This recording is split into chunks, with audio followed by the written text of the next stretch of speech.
Hello student, welcome my YouTube channel Jyoti Jaiswal. बच्चों, अभी तक की मैंने आपके स्क्रीन वीडियो बनाई थी जिसमें आपको रेस्पिरेशन एंड ब्रीदिंग के बारे में बताया था। रेस्पिरेशन और ब्रीदिंग में होपफुली कि आपको डिफरेंसेस क्लियर हो गए होंगे कि रेस्पिरेशन क्या होता है एंड ब्रीदिंग क्या होती है, राइट। ब्रीदिंग को आप रेस्पिरेशन नहीं समझेंगे और रेस्पिरेशन को ब्रीदिंग नहीं समझेंगे, ठीक है। तो रेस्पिरेशन में क्या होता है, एक बार फिर से रिपीट कर लेते हैं।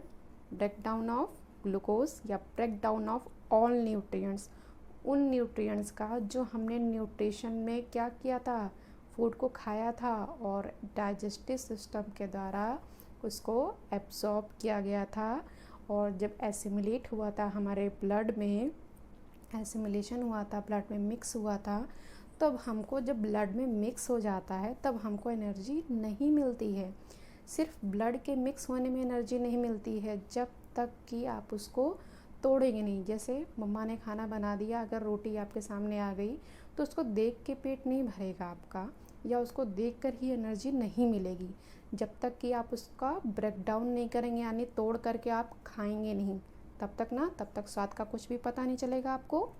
इसी तरह जो हमारे न्यूट्रिएंट्स डाइजेस्टिव ग्लैंड्स के द्वारा जो एब्जॉर्ब की गई हैं, ब्लड में एसिमुलेट की गई हैं, उनकी एनर्जी हमें तब तक नहीं मिलेगी जब तक उन न्यूट्रिएंट्स का ब्रेकडाउन नहीं होगा, ठीक है। ब्रेकडाउन नहीं होगा, और ब्रेकडाउन कैसे होगा? रेस्पिरेशन के थ्रू, ठीक है, क्योंकि रेस्पिरेशन की डिफिनीशन ही यही है कि breakdown of all nutrients, all type of nutrients. अब यहाँ पे हमारा जो मेनली वर्ड है वो ग्लूकोज को लिया गया है, ठीक है, कि ब्रेकडाउन ऑफ ग्लूकोज, ये हमारा जो रेस्पिरेशन की डेफिनेशन है। और ब्रीदिंग का जो आपकी डेफिनेशन थी वो क्या थी?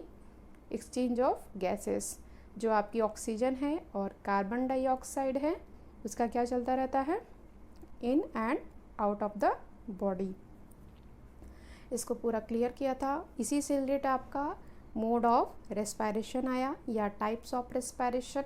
Types of respiration has two types, aerobic and anaerobic. अभी मैं यहाँ पढ़ूँगी एरोबिक, देन आपको बाद में पढ़ाऊँगी एनारोबिक, ठीक है।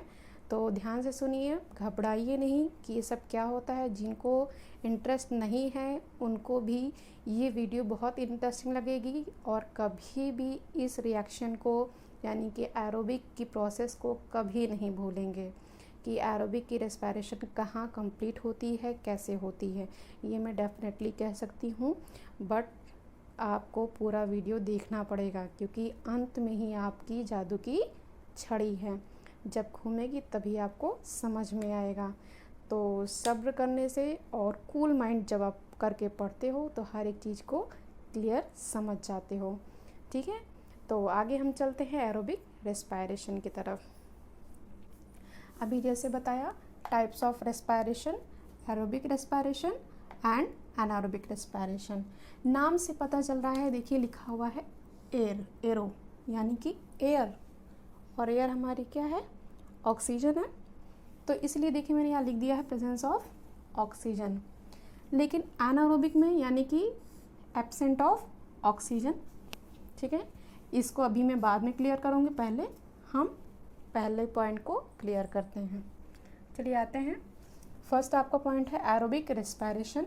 It is the process of cellular respiration.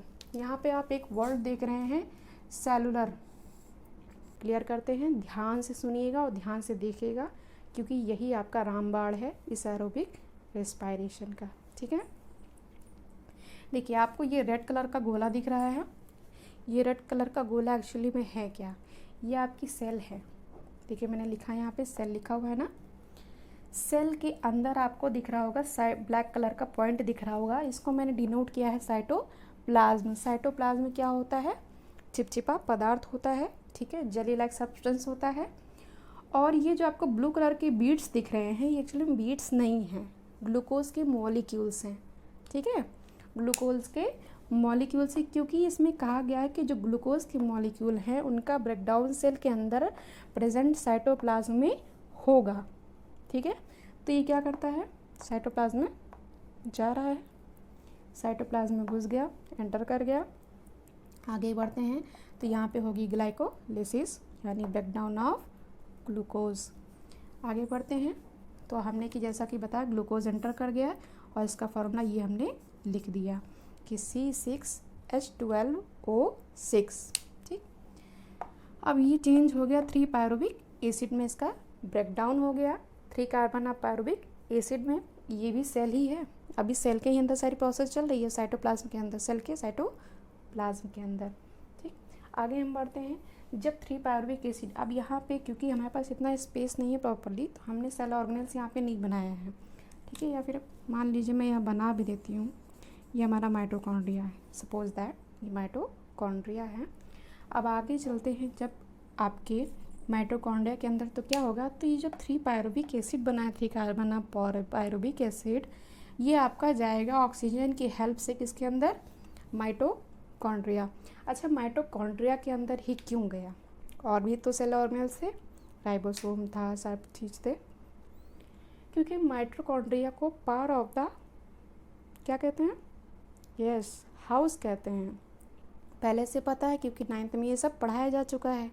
Mitochondria is also called power of the house. इसमें ये आपका ऊर्जा गृह है, इसके अंदर एनर्जी सेव्ड होती है। ठीक है, तो जब भी 3 पायरुविक एसिड ऑक्सीजन की सहायता से, हेल्प से माइटोकॉन्ड्रिया में जाएगी तो ये ब्रेक डाउन होगा, और ब्रेक डाउन होने के बाद जो हमें मिलेगा carbon dioxide H2O and 3 ATP molecule, जिसमें से हम H2O and 3 ATP molecules use करेंगे समय समय पर, एंड CO2 को आउटसाइड द बॉडी के बाहर चला जाएगा। आई होप कि आपको ये प्रोसेस समझ में आई होगी, और अगर आप चाहें तो इसका स्क्रीनशॉट ले लीजिए, और हाँ, इसका नोट ज़रूर बना लीजिएगा, एरोबिक और एनारोबिक का। एनारोबिक का भी मैं बता रही हूँ उसको भी। ठीक है, और अगर ऐसी दिक्कत हो रही हो तो आप डिफ्रेंशिएशन करके भी लिख सकते हो। ठीक है, अभी आगे मैं और भी एनारोबिक के बाद में और बताऊँगी कि इन ईस्ट में भी होता है, यानी कि माइक्रो ऑर्गेनिज्म में, बैक्टीरिया में, जो कि आपकी बुक में पूरा दिया होगा। इसका ग्लूकोज का जो ब्रेकडाउन का है वो 3 फॉर्म में दिया होगा, इसमें एथेनॉल वगैरह बन रहा होगा ना, तो वो पॉइंट भी अभी मैं क्लियर करूँगी जब एनारोबिक पढ़ा लूँगी उसके बाद। ठीक है, तो इसको आप स्क्रीनशॉट ले लीजिए, इसको अपनी कॉपी में नोट्स ज़रूर बनाइएगा। आपके स्कूल में बनता है बनाइए इसको, एंड आप अपने लिए नोट्स बनाइए, अपने समझने के लिए, ना कि किसी के चेक कराने के लिए। ठीक है, क्योंकि आप इसको रिवीजन करेंगे तो आपको तुरंत याद आ जाएगा क्या पढ़ाया गया था। ठीक, थैंक यू फॉर वॉचिंग। और मैं अभी इसी के बाद में ही तुरंत आपको, हम पढ़ते हैं अब एनारोबिक रेस्पिरेशन। आते हैं कि एनारोबिक रेस्पिरेशन आपका क्या होता है। जैसे कि नाम से पता चल रहा है, एनारोबिक का मीन्स ऑक्सीजन के एब्सेंट में। देखिए, इसमें भी वही पॉइंट लिखे हुए हैं, लेकिन इसमें से समथिंग थोड़ा सा लिटिल बिट चेंज है। जैसे इसमें भी सेलुलर रेस्पिरेशन होगा, यानी कि सेल के अंदर रेस्पिरेशन होगा, that takes place in absence of oxygen. ये पॉइंट आप नोट करिएगा कि यहाँ पे एब्सेंट ऑफ ऑक्सीजन लिखा हुआ है। And there is incomplete breakdown of respiratory substrate means glucose, and latent energy is released. उसमें मैक्सिमम एनर्जी रिलीज होती थी। क्यों? क्योंकि जो ग्लूकोज का ब्रेकडाउन होता था वो मैक्सिमम होता था, यानी कि कंप्लीट होता था, क्योंकि ऑक्सीजन प्रेजेंट होती थी। अभी आपको ये स्टोरी मैं बताऊंगी, इससे आपको ये पूरी क्लियर हो जाएगा पॉइंट। इसमें देखिए 2 मॉलिक्यूल्स ऑफ एटीपी रिलीज हो रहा है, वहाँ पे कितने मॉलिक्यूल्स थे, 38 मॉलिक्यूल्स थे। For breakdown of every glucose molecule. Okay, next आपका it takes place in the cytoplasm of the cell. Mitochondria में इसका कोई भी रोल नहीं है, ये माइटोकॉन्ड्रिया में ब्रेकडाउन नहीं कर सकता, just because of absent of oxygen. Incomplete breakdown of respiratory substrate and less energy release. अब आप ये सोच रहे होंगे, जब इनकम्प्लीट ब्रेकडाउन हो रहा है तो इसका ब्रेकडाउन कर क्यों रहे हैं हम, है ना, क्योंकि हमारे पास तो एरोबिक रेस्पिरेशन है ही है। तो इसकी क्या ज़रूरत है, या फिर ये कहाँ से पॉइंट आ गया, ये टॉपिक कहाँ से आ गया, जब हमारे पास एरोबिक है, ऑक्सीजन प्रेजेंट है और हमें अच्छे से मैक्सिमम अमाउंट में एनर्जी भी मिल रही है। क्या ज़रूरत है? ज़रूरत है। एक आप सपोज़ करिए कि मान लीजिए मैं एक स्टूडेंट हूँ किसी स्कूल की, है ना, और वहाँ पर रेसिंग कराई गई। रेसिंग कराते टाइम हो सकता है कि वहाँ पे जो रेस कर रहे थे, जिन्होंने पार्टिसिपेंट थे, वो नहीं आए, मुझे ले लिया गया वहाँ पे। अब है वहाँ पे 800 मीटर की दौड़, और मेरी कितनी कैपेसिटी है उस टाइम की, हो सकता है 500 की कैपेसिटी हो, ठीक है, क्योंकि जितना हम दौड़ेंगे उतने ही हमारे जो ग्लूकोज मॉलिक्यूल हैं वो ब्रेक डाउन होते रहेंगे और एनर्जी रिलीज़ होती रहेगी, है ना। जितनी हमारे पास स्ट्रेंथ होगी, स्ट्रेंथ कहाँ से आती है? Break down of glucose. जब ब्रेक डाउन ऑफ ग्लूकोज होगा तो एनर्जी भी रिलीज़ होगी एरोबिक रेस्पिरेशन में, क्योंकि अभी हम शांत खड़े हैं तो हमारी एरोबिक रेस्पिरेशन चल रही है, क्योंकि हम प्रॉपर ब्रीदिंग भी कर रहे हैं और हमारा रेस्पिरेशन भी चल रहा है। अब दौड़ते समय क्या होता है? ब्रीदिंग रेट इंक्रीज़ हो जाता है। जब ब्रीदिंग रेट इंक्रीज़ हो जाएगा तो ग्लूकोज का जो मॉलिक्यूल है वो उसका ब्रेकडाउन बहुत फास्ट होने लगेगा, एनर्जी रिलीज़ होती रहेगी। मान लीजिए ये सब एरोबिक रेस्पिरेशन करते करते हम 500 मीटर तक पहुंच गए। अब हम भैया सोच लिए कि ऐसा है कि अब हम दौड़ नहीं सकते हैं, क्योंकि हमारी एनर्जी अब निकल चुकी है, ख़त्म हो चुकी है, हमारे पास हमारी बॉडी के अंदर ग्लूकोज नहीं बचा। अब एरोबिक रेस्पिरेशन कह रहा है अरे भाई अब ग्लूकोज नहीं है, मैं कहाँ से ब्रेक डाउन करूँ, कहाँ से एनर्जी रिलीज़ करूँ। तब उस समय आता है हमारा एनारोबिक रेस्पिरेशन। ये है तो खोटा, लेकिन बड़ा काम का है। खोटा कैसे है? ये करता इनकम्प्लीट काम है, अधूरा, लेकिन करता तो कुछ है ना से तो कुछ ही बेहतर। तो इसलिए जब ये ब्रेक डाउन होता है, यानी कि एनारोबिक रेस्पिरेशन में, यानी ऑक्सीजन की एब्सेंस में जब होता है, तो हमारी बॉडी में 2 ATP मॉलिक्यूल रिलीज़ करता है, यानी कि कम मात्रा में एनर्जी रिलीज़ करता है। जब कम मात्रा में एनर्जी रिलीज़ करता है तो हम उसी को यूज़ कर करके हो सकता है 2 किलोमीटर की और रेस हम आगे बढ़ जाएं। ये कहने से अच्छा, वहाँ बेहोश होने से अच्छा तो हम इसकी ही एनर्जी को यूज़ कर लेते हैं। फिर आगे आता है जब हम दौड़ हमारी ख़त्म हो गई, हम मान लीजिए 700 जीत नहीं सके, 700 पे पहुंच गए, ठीक है। तो 700 पे अगर पहुंच गए मान लीजिए, उसके बाद हम क्या करेंगे? उसके बाद कुछ नहीं करना, घर जाना है। घर गए आप, घर जाएंगे तो दौड़ के आए हैं तो क्या होगा? आप लूज़ फील करोगे कि हमारे पास कुछ भी एनर्जी नहीं है, और दूसरी बात आप फील करोगे कि आपकी बॉडी एकदम क्या हो गई है, टाइट हो गई है। क्यों? क्योंकि वहाँ पर आपका लैक्टिक एसिड का डिपोजिशन होता है। अब वो कैसे होता है उसकी कहानी अब यहाँ सुनिए, ठीक है। अभी तक की मैंने ये पॉइंट बताया, देखिए जैसे पूरा आपका होता था एरोबिक में, यहाँ पर भी ग्लाइकोलिसिस होगी, लेकिन ऑक्सीजन की एब्सेंस में होगी, ठीक है। ब्रेक डाउन होगा 3 पायरुविक एसिड में ब्रेक डाउन होगा 3 मॉलिक्यूल ऑफ कार्बन। अब यहाँ पे जब आपका फिर से ब्रेक डाउन होगा, पर माइटोकॉन्ड्रिया में नहीं होगा, फिर से ही वो साइटोप्लाज्म में ही होगा, in cytoplasm of muscle cells. जो मसल सेल के अंदर साइटोप्लाज्म है उनमें होगा, साइटोप्लाज्म में ही होगा, लेकिन मसल सेल्स की साइटोप्लाज्म में होगा। इसको आप देख रहे हैं ना, ये साइटोप्लाज्म में ये भी होगा, लेकिन मसल सेल्स के, जब मसल सेल्स के इसमें साइटोप्लाज्म में इसका ब्रेक डाउन होगा तो क्या बनेगा? लैक्टिक एसिड प्लस 2 ATP, ये भी 3 कार्बन का ही होगा। लैक्टिक एसिड जो है आपका वो भी 3 कार्बन का होगा। अब आप ये सोच रहे होगे मैम ये तो ब्रेक डाउन होता है हमारा ग्लूकोज का मॉलिक्यूल जो कि 6 कार्बन का होता है, राइट। 6 कार्बन का मॉलिक्यूल होता है ना, C6H12O6, जिनको याद हो गया है, वेरी गुड।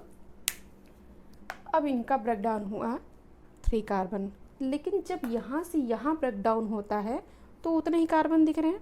जी हाँ, इसमें ब्रेक डाउन नहीं हुआ है, कार्बन को हम नहीं तोड़ पाए just because of absence of carbon, sorry oxygen.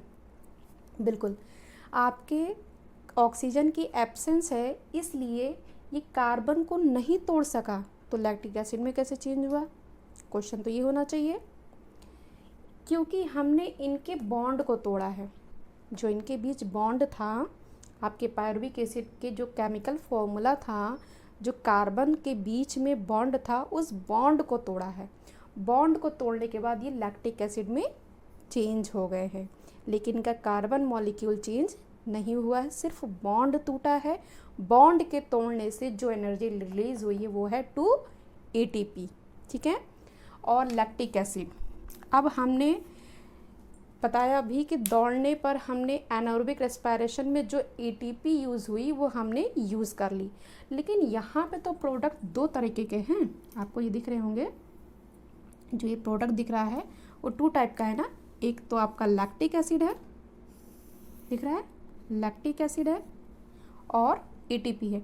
मान लीजिए हमने ATP कह दिया, हमने यूज़ कर लिया यूज़ ना, तो बचा कौन? Lactic acid. लेकिन ये भी तो कहीं यूज़ होगा, कहाँ यूज़ होगा? वो यूज़ होगा आपके पेन में। कैसे? इसका डिपोजिशन हो जाता है आपकी मसल सेल्स के अंदर।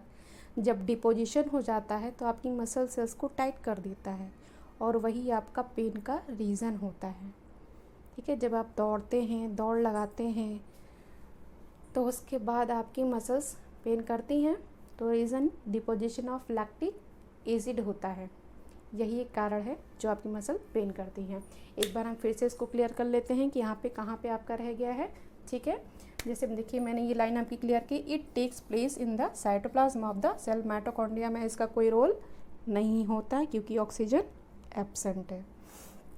इनकम्प्लीट ब्रेक डाउन करता है, अच्छा इनकम्प्लीट करता है, देख रहे हैं आप, क्योंकि ये 3 है तो ये भी 3 कार्बन है, पूरा ब्रेक डाउन नहीं हुआ है।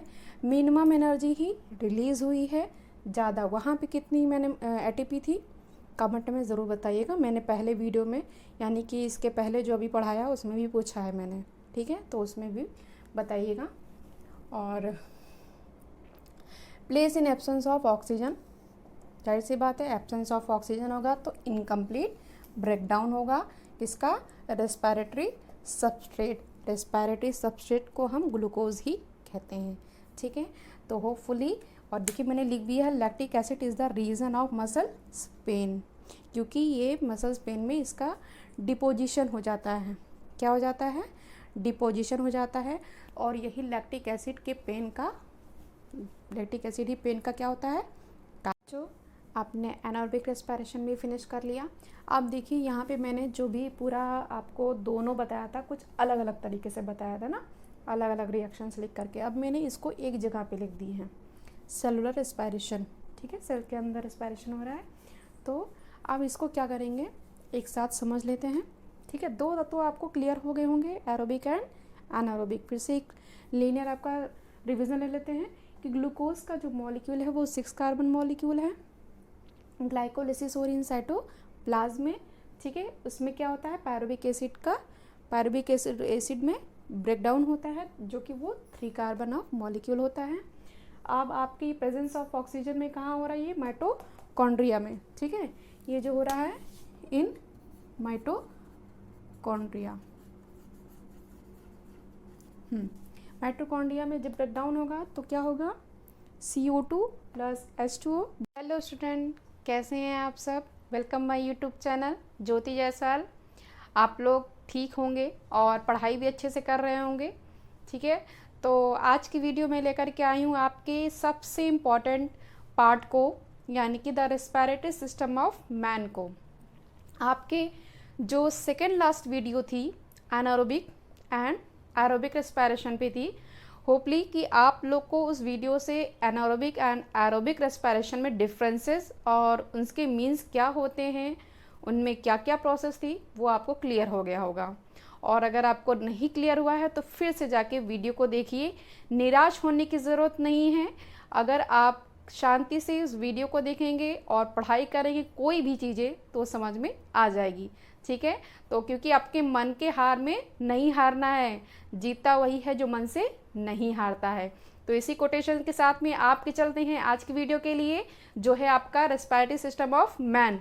ठीक है, तो रेस्पिरेटरी सिस्टम ऑफ मैन, क्योंकि यहाँ पे मैंने हेडिंग नहीं डाली है, क्योंकि आप देख रहे हैं मेरा पूरा बोर्ड जो है वो फिल है। ठीक है, तो हेडिंग मैंने नहीं पढ़ी इसमें मैंने नहीं लिखी है। तो आपका जो है हेडिंग आज टॉपिक है the respiratory system of man. मैंने आपको जो चैप्टर्स से रिलेटेड सारे टॉपिक थे जो आपको कवर करने हैं, पढ़ने हैं, वो मैंने आपको वीडियो में डाल दिया है। ठीक है, आप उसको फर्स्ट चैप्टर में फर्स्ट पेज पे नोट डाउन कर लीजिएगा। ठीक है, नोट डाउन करने से आपको पता चल जाएगा कि हम आगे कहाँ या किस टॉपिक पे आगे पढ़ेंगे। ठीक है, रेस्पिरेटरी सिस्टम ऑफ मैन को स्टार्ट करने से पहले हम कुछ प्लांट के बारे में भी जानकारी ले लेते हैं। जैसा कि न्यूट्रिशन इन प्लांट्स में भी हमने पढ़ा था, ऑटोट्रॉफिक के बारे में पढ़ा था, तो ऑटोट्रॉफिक के टॉप टाइप्स भी पढ़े थे, यानी कि न्यूट्रिशन प्लांट में भी होता है, एज वेल एज रेस्पिरेशन भी प्लांट में होता है। ठीक है, रेस्पिरेशन भी होता है, बिल्कुल आपके डे टाइम में न्यूट्रिशन लेता है और नाइट समय में, यानी कि at the time of night plants occurs respiration. ठीक है, कैसे करते हैं? जब डे टाइम में वो फोटोसिंथेसिस करते हैं कार्बन डाइऑक्साइड का यूज़ करके, अपने स्टोमेटापोर से गैस CO2 को इन करते हैं अपने बॉडी में पार्ट्स में, और उसी को यूज़ करके फोटोसिंथेसिस प्रोसेस डन करके हमें ऑक्सीजन प्रोडक्ट प्रोवाइड करते हैं। ठीक है, लेकिन रात में क्या होता है, क्योंकि सनलाइट उनको प्रोवाइड नहीं होती है, क्योंकि विदाउट सनलाइट के प्रेजेंस में वो कर नहीं सकते हैं फोटोसिंथेसिस प्रोसेस। तो इस समय क्या होता है, इस टाइम पे प्लांट रेस्पायर करते हैं, वो अपने स्टोमेटा को क्लोज कर लेते हैं। जो गार्ड सेल्स हमने बताई थी उनके हेल्प से जो हमारे स्टोमेटा के पोर्स हैं, जिन्हें स्मॉल पोर्स के नाम से जानते हैं, वो क्लोज हो जाते हैं। और क्लोज होने के बाद जो हम लोग रेस्पिरेशन करते हैं, हम लोग जो ब्रीथ करते हैं और कार्बन डाइऑक्साइड को क्या करते हैं, आउटसाइड करते हैं ऑफ द बॉडी, तो कार्बन डाइऑक्साइड को वो भी नहीं एक्सेप्ट करते हैं अपनी बॉडी में, क्योंकि कहते हैं ऐसा है, मेरा जो काम था जितना वो ख़त्म हो गया, मेरा जो जॉब थी वो अभी क्लोज हो गई है, सुबह मिलिएगा। तो इसलिए कहते हैं, क्योंकि कार्बन डाइऑक्साइड जब प्लांट एब्जॉर्ब नहीं करता है रात में, तो इसलिए कहते हैं कि गार्डन में या बगीचे में या पेड़ के नीचे रात में ना ही जाना चाहिए ना ही सोना चाहिए, क्योंकि उस टाइम पे CO2 की जो मात्रा होती है, अमाउंट होता है उस गैस का, बहुत ही ज़्यादा होता है, क्योंकि प्लांट भी रिस्पायर करते हैं और CO2 डिस्चार्ज करते हैं।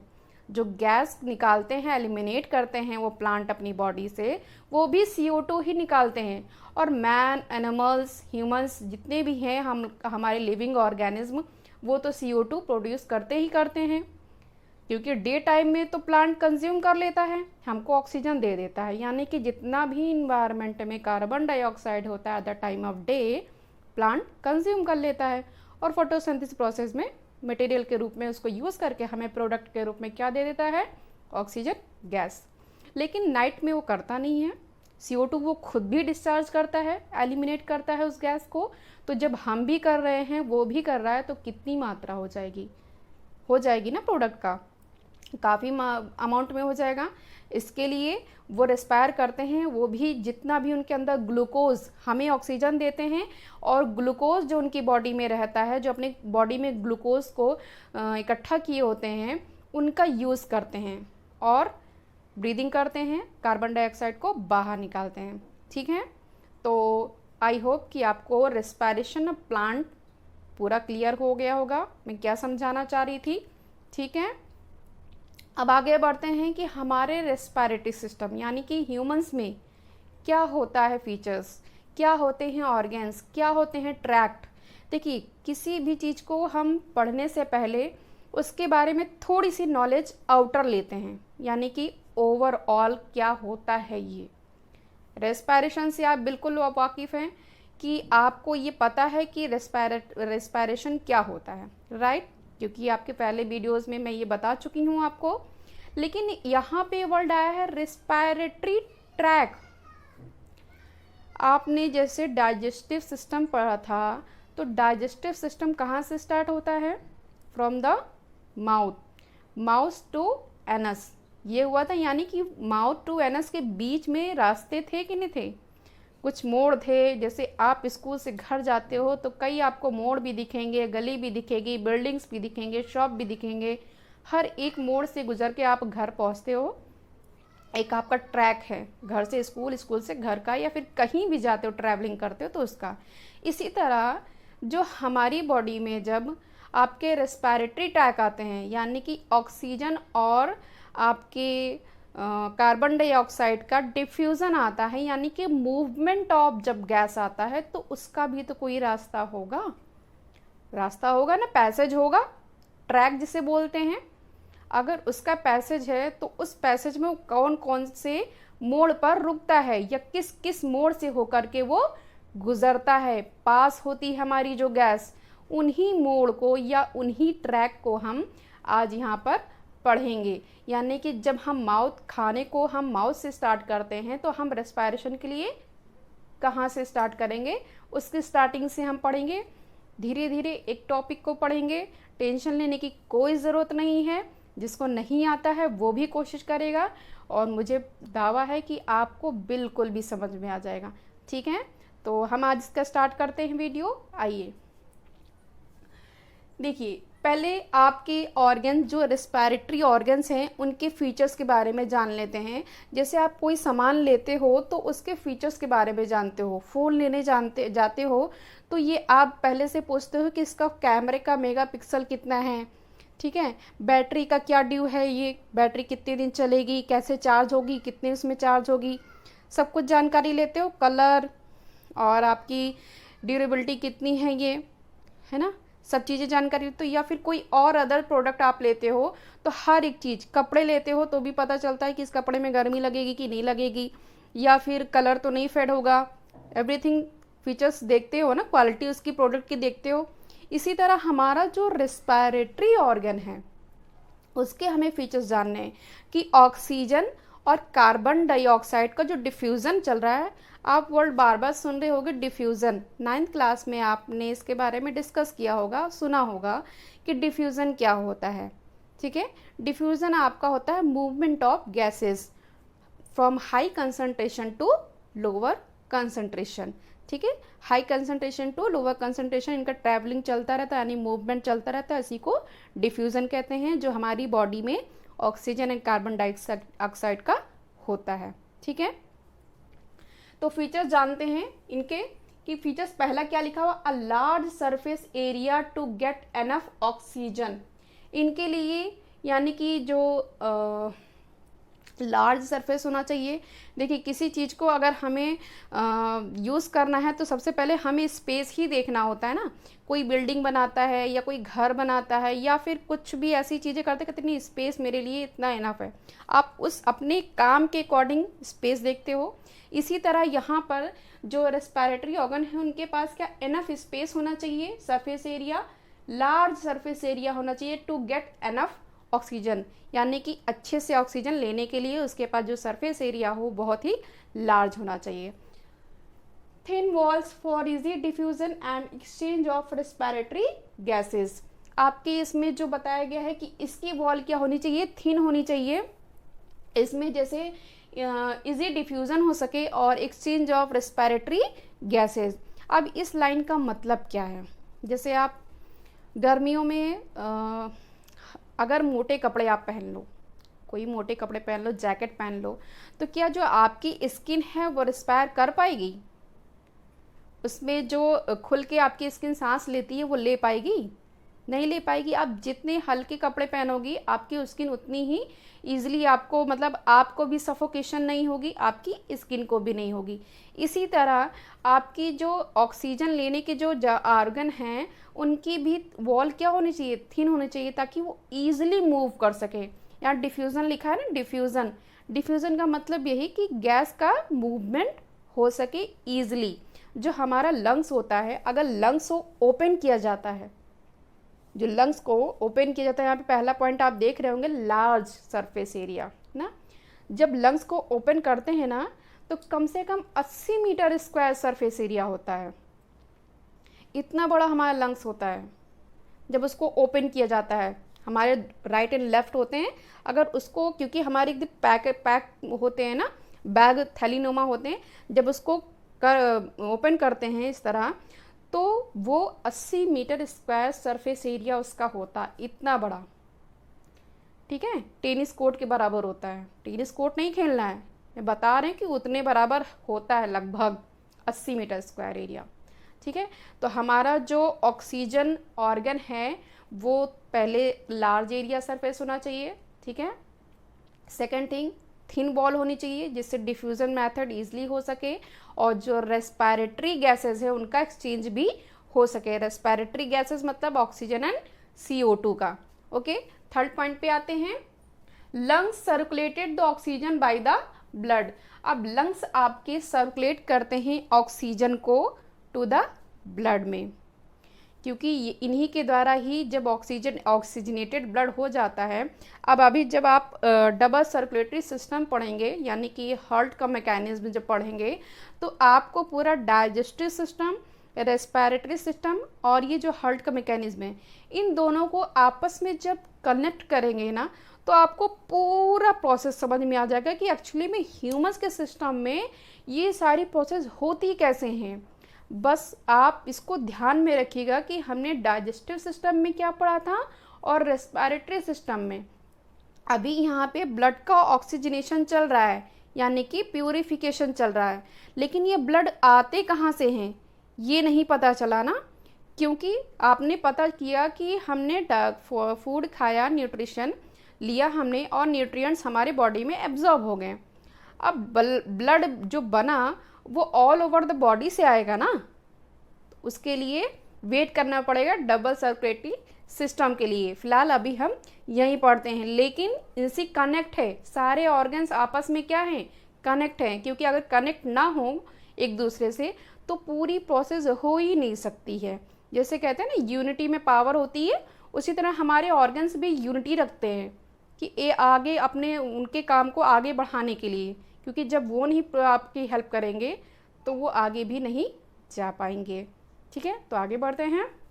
हमने ये क्या, lungs circulated the oxygen by the blood. Blood के द्वारा वो क्या करते हैं, ऑक्सीजन को सर्कुलेट करते हैं, और जब हम इन करते हैं ऑक्सीजन तो वो ब्लड में मिक्स हो जाते हैं और हमारा ब्लड क्या हो जाता है, ऑक्सीजनेटेड हो जाता है, यानी कि प्योर हो जाता है। और जो लंग्स से फिर ब्लड है वो हमारी जो हार्ट की कैपिलरीज होती है, पल्मोनरी वेन के द्वारा हार्ट में जा करके ऑल ओवर द बॉडी फैल जाती है।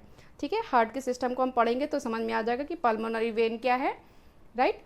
तो हाँ, आपकी ये ऑक्सीजन जो, और ऑक्सीजन को जब ब्लड में आपके हीमोग्लोबिन पाया जाता है, ये तो सबको पता होगा, वही हीमोग्लोबिन आपका जो पिगमेंट होता है वही ऑक्सीजन को कैरी करके ले जाता है अपने ब्लड में। ठीक है, आगे आपका है RBC, WBC, इन सब के बारे में टॉपिक है, आपने टॉपिक देखा होगा। ठीक है, तो आगे बढ़ते हैं। Which organs helps in diffusion called respiratory organs. Diffusion का मतलब यहाँ पे वही है कि गैसेस का जो एक्सचेंज होता है, आपके वही ऑर्गन्स जो सहायता करते हैं डिफ्यूज़न के लिए, जिनको कहते हैं रेस्पिरेटरी ऑर्गन। रेस्पिरेटरी ऑर्गन ही हमारे डिफ्यूज़न के लिए क्या करते हैं, हेल्प करते हैं, उन्हें रेस्पिरेटरी ऑर्गन कहते हैं। ठीक है, तो अब ये आपका 3 पॉइंट 4 पॉइंट जो है वो आपको क्लियर हो गया होगा मेरे हिसाब से, और नहीं क्लियर हुआ होगा तो मुझे कमेंट में ज़रूर बताइएगा। ठीक है, मैं आपको क्लियर कर दूँगी। आगे आता है रेस्पिरेटरी ट्रैक। अब हमारा क्या आता है, रेस्पिरेटरी ट्रैक, यानी कि जो रेस्पिरेशन करते हैं उसका रास्ता आता है कि किस आपके ट्रैक से होते हुए आपकी जो गैस है वो जाएगी। ठीक है, तो पहले पॉइंट में आपको ये देख रहे होंगे रेड कलर से कुछ करके। देखिए, ये पॉइंट मैंने इसलिए लिखा है क्योंकि बहुत ही स्मॉल लेटर में लिखा हुआ है और एक ही कलर से मैंने लिख दिया, तो हो सकता है कन्फ्यूजन है, इसलिए जो ये 3 बड़ी बड़ी लाइनें हैं ये मेरे पॉइंट्स को अलग कर रही हैं। ओके, और जहाँ जहाँ पे आपको स्टार लगाया है उस पॉइंट को मैं आपको बहुत ही अच्छे से बताऊंगी। The respiratory tract of human respiration system begin, शुरुआत होता है from a pair of external nostrils situated at the lower end of the nose. The air enters through the nostrils and reaches into a pair of nasal cavity. नहीं समझ में आया होगा, बढ़ते हैं आगे आपके इसी पॉइंट को क्लियर करने के लिए। ये एक्सटर्नल नॉस्ट्रिल क्या है? ये जो आपके नाक के पोर्स बने हुए हैं, होल, इन्हें ही एक्सटर्नल नॉस्ट्रिल कहते हैं। ये कहाँ सिचुएटेड हैं? At the lower end of the nose, nose के लोअर एंड पे, करेक्ट।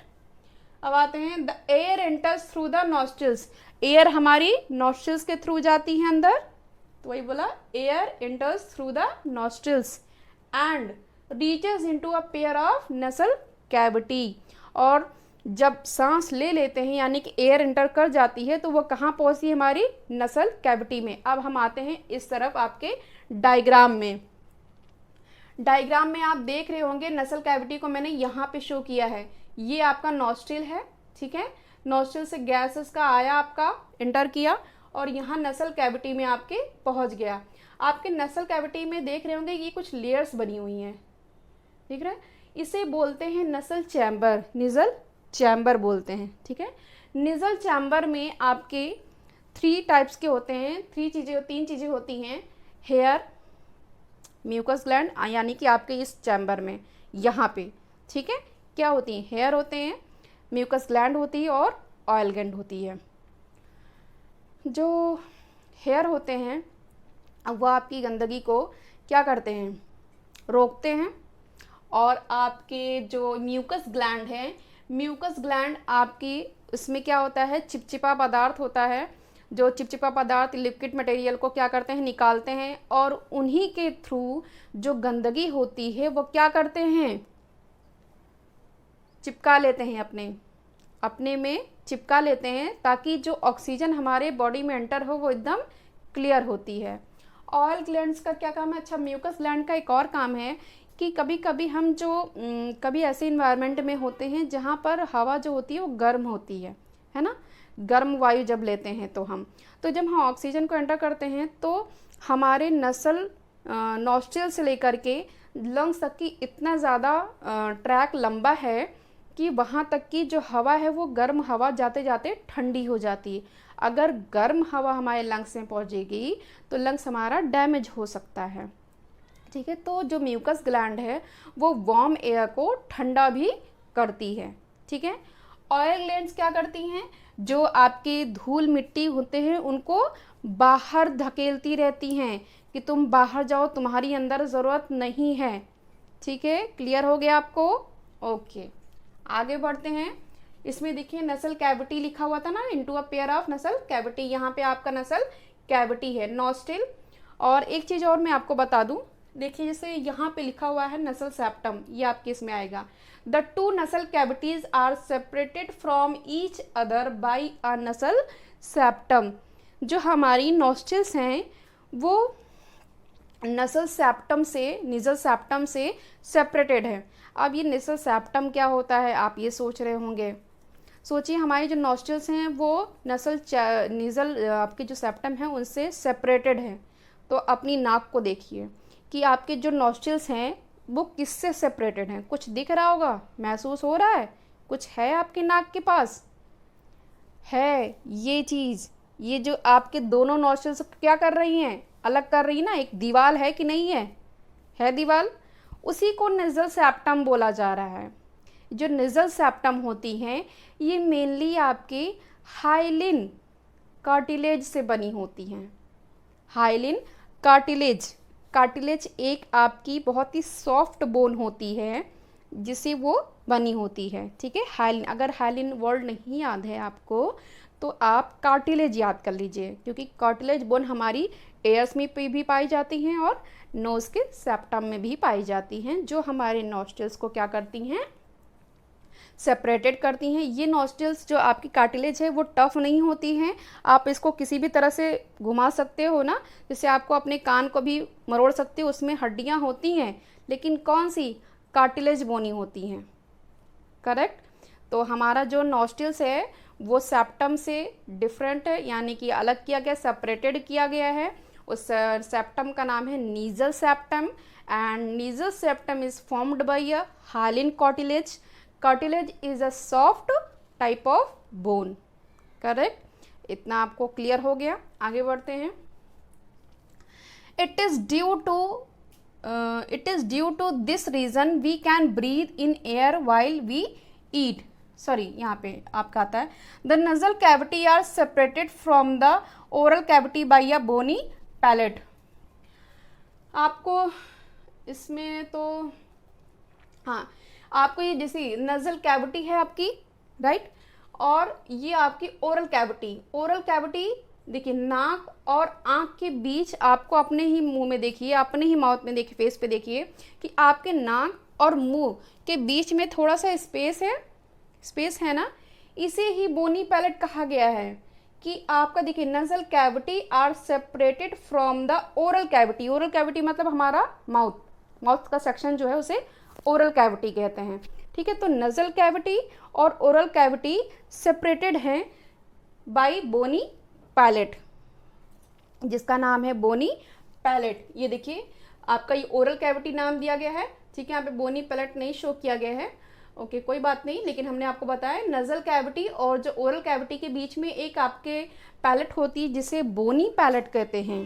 ठीक है, बोनी पैलेट आपके अलग करने से ये फायदा है कि आप खाते समय भी सांस ले सकते हो, ये फायदा होता है। यानी कि जो आपकी विंड पाइप और फूड पाइप है वो दोनों ही अलग हैं। आपकी जो विंड पाइप है वो ऊपर की तरफ है और फूड पाइप विंड पाइप के नीचे की तरफ है, जिसे हम ईसोफेगस बोलते हैं। तो मुझे लग रहा है कि आपको थोड़ा थोड़ा क्लियर हो रहा होगा, है ना। तो आपकी ये पता चल गया कि हमारे जो नॉस्ट्रिल यानी nasal cavity and oral cavity के बीच में एक सेप्टम होता है, एक पैलेट होती है जिसे हम बोनी पैलेट कहते हैं। ये दोनों सेपरेटेड करते हैं इनको दोनों को, और जिसकी हेल्प की वजह से हम खाते समय भी सांस ले सकते हैं। ठीक है, आगे बढ़ते हैं। It is due to this reason we can breathe, देखिए लिखा we can breathe in air while we eat, जब हम खाते हैं जबकि तब भी सांस ले सकते हैं। The nasal passage are lined by a ciliated epithelium and mucus secreting cells so that inspired air gets warmed, moistened and become dust free. जो आपकी ciliated epithelium लिखा हुआ है, ciliated epithelium में क्या होता है आपने सीलिया नाम सुना होगा। हेरी लाइक यानी कि आपके फिंगर लाइक प्रोजेक्शन होते हैं इनमें। ये फिंगर लाइक प्रोजेक्शन वही जो आपके पहले मैंने अभी इसको डिस्कस किया ना, यही चीज़ें बता रहे हैं कि इसमें क्या होता है, सीलिएटेड एपिथेलियम होता है, यानी कि आपकी जो एक लेयर होती है उस पर सीलिया होते हैं और इन्हीं सीलिया में आपकी जो डस्ट होती हैं वो चिपक जाती हैं। ये धक्का देती हैं किसको, डस्ट को, तुम बाहर जाओ। Mucus secreting cells so that inspired air gets warmed, आपके जब इनकी ये सिक्रेटिंग सेल्स आपके करेंगी, यानी कि म्यूकस ग्लैंड एक सेल्स को सिक्रेट करते हैं जिससे हवा आपकी क्या हो जाती है, वार्म हो जाती है, मॉइस्ट हो जाती है एंड बिकम डस्ट फ्री हो जाती है। क्या हो जाती है, डस्ट फ्री हो जाती है। यानी कि आपकी जो हवा आप ऑक्सीजन ले रहे हो उसमें डस्ट ज़रूर होगा, लेकिन वो डस्ट आपके बॉडी के अंदर प्रवेश नहीं करती, क्योंकि आपकी बॉडी में प्रवेश करने के लिए जो आपके शुद्ध हवा है उसके लिए पहरेदार खड़े हैं, म्यूकस ग्लैंड, आपके सीलिएटेड एपिथेलियम, जो आपके डस्ट को बाहर ढकेलते रहते हैं कि तुम जाओ, हमारी बॉडी में तुम्हारा कोई काम नहीं है, right. The nasal chamber opens into pharynx. अब आपका जो नेक्स्ट टॉपिक आएगा वो आएगा फेरिंग्स।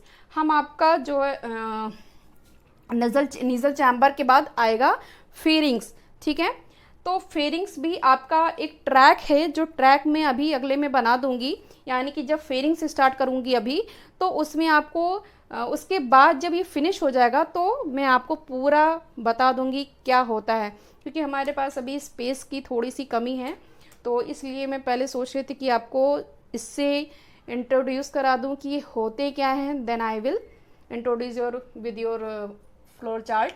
देखिए यहाँ पे आपको दिख रहा होगा फेरिंग्स। ठीक है, जो फेरिंग्स हमारी होती है वो नेजल कैविटी के एकदम नीचे वाले भाग में होती है, ठीक है, ओरल के कैविटी के पास में। फेरिंग्स, अब इसी के बारे में देखिए हमने लिखा है इस पे। नॉस्ट्रिल आपका हो गया first, second nasal chamber, third आपका फेरिंग्स। हमने नीजल चैम्बर के बारे में पढ़ा, यहाँ पे आपका नॉस्ट्रिल पहला नहीं होगा क्योंकि इसके बारे में कुछ भी ऐसा बताने ज़रूरी नहीं है, यानी कि इसमें ही ये इंक्लूडेड हो गया नीजल चैम्बर में, ठीक। तो जो पहला होगा आपका नीजल चैम्बर होगा, फिर सेकंड आएगा फेरिंग्स, देन आपका आएगा लेरिंग्स एंड फिर ट्रैकिया, एंड आपका जो 6 आएगा वो लंग्स आएगा। और इसी लंग्स में आपका लंग्स में ही आपका ब्रोंकस, ब्रोंक्यूल्स एंड एलोविली। जो एलोविली आप दिख रहे हैं, 0.8 दिख रहे हैं, ये इस ट्रैक का हीरो है, जो आपको आखिरी में पता चलेगा क्योंकि ये आपका लास्ट ट्रैक का लास्ट मोड़ है ये, ठीक है, लास्ट स्टेशन है एलोविली, लेकिन यही सबसे बड़ा हीरो है इस ट्रैक का, ठीक है। तो आपको इतना तो समझ में आया होगा। आगे का हम फेरिंग्स की तरफ। फेरिंग्स में आपको क्या पढ़ना है, बहुत लेंदी टॉपिक नहीं है आपका फेरिंग्स। जो आपका लेंदी टॉपिक होगा वो है ट्रैकिया। ट्रैकिया से ही आपके जो ब्रोंक्यूल्स, ब्रोंकस, एलोविली एंड ट्रैकिया भी पता है ना कि एलोविली इसका हीरो है इसका पूरा ट्रैक का। तो कैसे होगा वो तो लास्ट में पता चलेगा आपको। अभी देखिए इसमें आपको दिख रहा होगा कि जो फेरिंग्स हैं, पहली बात तो शॉर्ट एंड वर्टिकल ट्यूब है, छोटी है, बहुत ज़्यादा बड़ी नहीं है, लेकिन ये क्या है कि 2 पाइप में डिवाइड हो जाती है। आप ये देख रहे हैं आपका चेहरा, इस जो डायग्राम बना है इसका चेहरा इस तरफ है। तो हम आपको समझाते हैं प्रैक्टिकली कि जो आपका फेरिंग्स है 2 पाइप में डिवाइड है। जो आपकी पहली पाइप है वो है फूड पाइप, जिससे जिसे हम ईसोफेगस के नाम से भी जानते हैं। ईसोफेगस आपका पीछे की तरफ रहता है और जो फेरिंग्स है वो आगे की तरफ रहती है, ठीक है। आप जैसे डायग्राम में इस मिनट देख लीजिए पहले कि ये फेरिंग्स है। फेरिंग्स से देखिए रेड कलर का लिखा हुआ है ना फूड पाइप, एंड ये देखिए ब्लू कलर का लिखा जिसे बोलते हैं विंड पाइप, ओके। तो विंड पाइप आपको ये दिख रहा होगा, और ये जो होता है ये एक्चुअली थोड़ा इस तरह होता है। ये आपको दिख रहा है, ये जो झुका ये ऊपर की तरफ है, ठीक है, समझ रहे हैं। इसको ये पीछे की तरफ है लेकिन झुका मुंह की तरफ, ये आपके माउथ की तरफ है। कौन? Food pipe. ये आपकी जो ऊपर है ये फूड पाइप है। और ये जो आपकी फेरिंग्स है, यानी जिसे हम विंड पाइप बोलते हैं, ट्रैकिया जिसे बोलते हैं, आपकी ट्रैकिया वो पीछे की तरफ है और वो झुकी हुई है इस साइड में, ठीक है। तो फूड पाइप हमेशा माउथ की तरफ होगी और फेरिंग्स पीछे की तरफ होगी, विंड पाइप, जिसे विंड पाइप को हम ट्रैकिया भी बोलते हैं। तो ये आपकी हो गई। और आप ये देख रहे होंगे कि इसमें देख रहे होंगे कि इसमें अपर्चर एक है आपका, ठीक है, जिसे हम बोलते हैं ट्रैकिया में ही, इसका विंड पाइप में ही अपर्चर लाइक ये स्ट्रक्चर है जिसे हम बोलते हैं ग्लॉटिस। क्या बोलते हैं? ग्लॉटिस लाइक अपर्चर है, जिसे आपका ट्रैकिया या इसके थ्रू जाता है, स्लिट हो जाती है, जिसके हम ग्लॉटिस बोलते हैं। एंड ये जो ग्लॉटिस है ये आपके लीफ लाइक स्ट्रक्चर को बियर किए हुए है, जिसका नाम है एपिग्लॉटिस। ग्लॉटिस ही, यानी कि जो ट्रैकिया विंड पाइप है, इसमें स्लिट्स लाइक अपर्चर हैं जिसे हम ग्लॉटिस बोलते हैं, ठीक है। और इन्हीं ग्लॉटिस को एक स्ट्रक्चर बियर किए हुए है लीफ लाइक, जो कि है आपका, ये दिख रहा होगा ब्लैक कलर से, ये मैंने पॉइंट किया है, ये क्या है? लीफ लाइक स्ट्रक्चर है जिसे बोलते हैं एपिग्लॉटिस, ठीक है। तो आपको ये समझ में आ गया होगा कि ये फेरिंग्स है आपका, इसको ये नसल कैविटी ओपन होती है इनटू फेरिंग्स में। फेरिंग्स आपका वर्टिकल शॉर्ट ट्यूब होती है, ये 2 पाइप्स में डिवाइड होती है। First is food pipe, second is wind pipe, and wind pipe को ही हम ट्रैकिया बोलते हैं। ट्रैकिया में स्प्लिट लाइक अपर्चर्स पाए जाते हैं जिनको हम ग्लॉटिस के नाम से जानते हैं। And glottis also bear a leaf like structure that is called epiglottis, ठीक है। इतना समझ में आ रहा है? ग्लॉटिस एक लीफ लाइक स्ट्रक्चर को बियर किए हुए वो है एपिग्लॉटिस। तो इतना तो आपको समझ में आ गया होगा, राइट।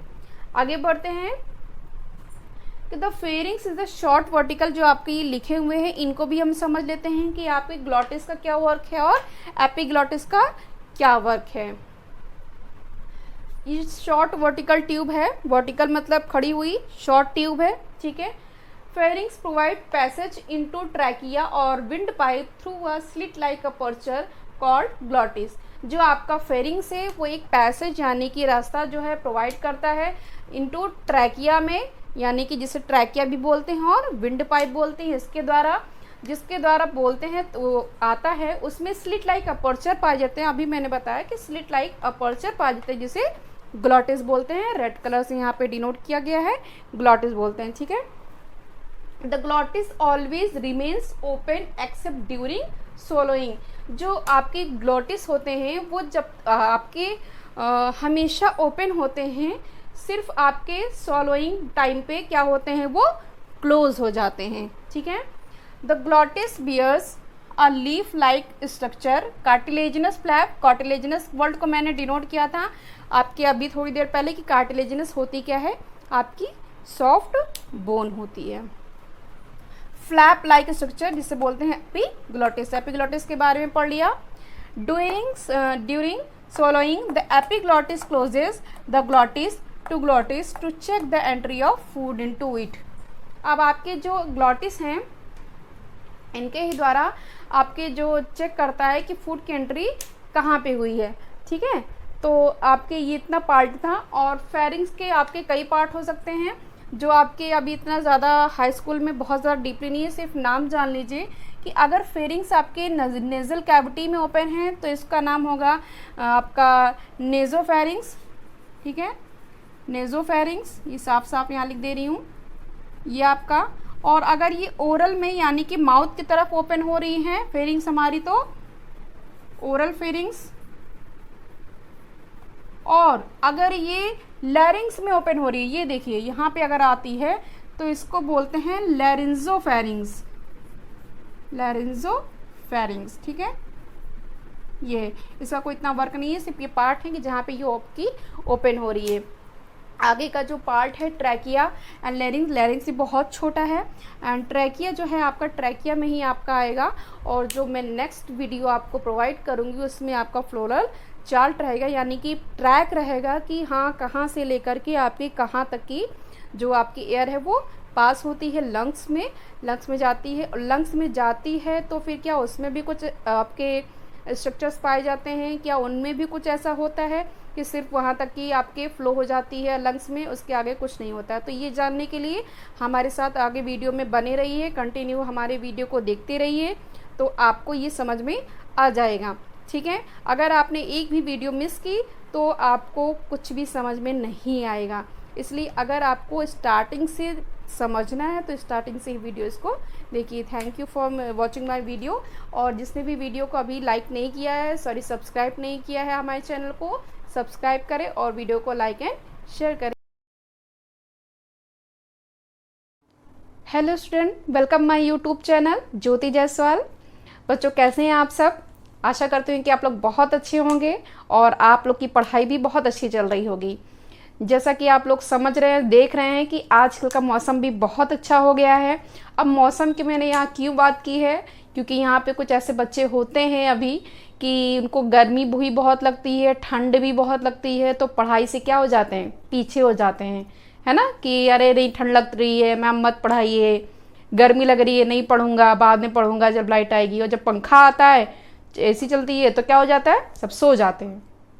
तो मौसम अच्छा है, आपको कोई भी ऐसा फैक्टर है जो अफेक्ट नहीं करेगा, आपकी पढ़ाई में बाधा नहीं डालेगा, इसलिए आप उसको पढ़िए। वैसे भी कोई भी आपको अगर ऐसा फैक्टर जो अफेक्ट करता है ना, तो उस फैक्टर को इग्नोर मारिए। वो थोड़ी ना बड़ा है जो आपके माइंड को कवर कर लेगा, आप उससे बड़े हो ना। तो हर एक चीज़ को, प्रॉब्लम को क्या करना है, ओवरटेक करना है, यानी कि उसके ऊपर जाना है हमें, वो हमको नहीं परेशान कर सकती है, ठीक है। तो इसी मोटिवेशनल थॉट के साथ में हम शुरू करते हैं आज की वीडियो। आज की वीडियो हम लेकर के आए हैं आप लोग के लिए, इससे जुड़े रेस्पिरेटरी सिस्टम ऑफ मैन का पार्ट 2, जिसमें आपको पहले हमने आपको नीजल चैम्बर यानी nostrils, nasal chamber and pharynx के बारे में आपको पढ़ा रखा है। तो नीजल, आपको नॉस्ट्रल्स पता चल गया कि नॉस्ट्रल्स कहाँ पे हमारी होते हैं, ठीक है। Nostrils open into nasal chamber and nasal chamber opens into pharynx and pharynx opens into larynx and लैरिंग्स open into trachea. लेकिन आज हम यहाँ बात कर रहे हैं लेरिंग्स की, नहीं बात करेंगे। यहाँ पे हम बात करेंगे आज ट्रैकिया के बारे में। आप लोग देख रहे होंगे कि लिखा है हमारा टॉपिक आज का ट्रैकिया। लेरिंग्स की क्यों नहीं बात की वो मैं आपको बाद में बताऊंगी कि लेरिंग्स ऐसा नहीं कि कुछ भी छोड़ूंगी, ठीक है। इसलिए निश्चिंत रहिए कि आपको हर एक टॉपिक क्लियर होगा, कुछ भी मिस नहीं होगा। और आपको ट्रैकिया पढ़ना है पहले आज, उसके बाद ट्रैकिया पढ़ने के बाद मैं तुरंत आपको लेरिंग्स के बारे में बताऊंगी, ठीक है। और जो आपको जहाँ भी कोई भी पॉइंट नहीं समझ में आता है मुझे कमेंट ज़रूर करिए, क्योंकि आपका कमेंट ही मुझे बता सकता है कि मैंने कहाँ पे आपके समझाने में थोड़ी सी जल्दबाजी कर दी या फिर आपको क्या चीज़ ऐसा है जो नहीं समझ में आया वीडियो में। तो कोशिश करिए कि इस वीडियो को बार बार देखिए, समझिए, जहाँ पे नहीं समझ में आ रहा हो उसको आप अंडरलाइन करिए अपनी कॉपी में लिख करके और मुझे कमेंट में लिख दीजिए, ठीक है। ओके, चलते हैं आज की वीडियो की तरफ। देखिए आपको ये डायग्राम दिख रहा होगा। डायग्राम तो मैंने पहले भी बनाया था, लेकिन वो थोड़ा सा क्योंकि रेगुलर वीडियोस बनती थी तो वो रफ हो जा रहा था, तो मैंने फिर से आपको ये सिर्फ ट्रैकिया समझाने के लिए पूरा पोर्शन इसको बनाया है, ठीक है। तो होपली कि आपको पूरा क्लियर हो रहा होगा ना, ट्रैकिया, लेरिंग्स, ये सब। तो अभी आपको क्लियर करते हैं। डायग्राम से पहले हम पढ़ते हैं कि ट्रैकिया होती क्या है। जैसे आप देख रहे होंगे ये जो पोर्शन आपको अपनी बॉडी में दिख रहा होगा नेक में, है ना, ये नेक पोर्शन है ना आपका। नेक के पोर्शन में जब आप टच करते हो तो यहाँ पे कुछ क्या टफ चीज़ें कुछ आपको फील होती है ना, टफ चीज़ें, वो हमारी क्या है, ये हमारी पूरी ट्रैकिया है। फेरिंग्स हमारी पता थी हमको कि बाइफर्केट हो जाती है, यानी कि दो पाइप में क्या हो जाती है, डिवाइड हो जाती है, इतना बताया था मैंने।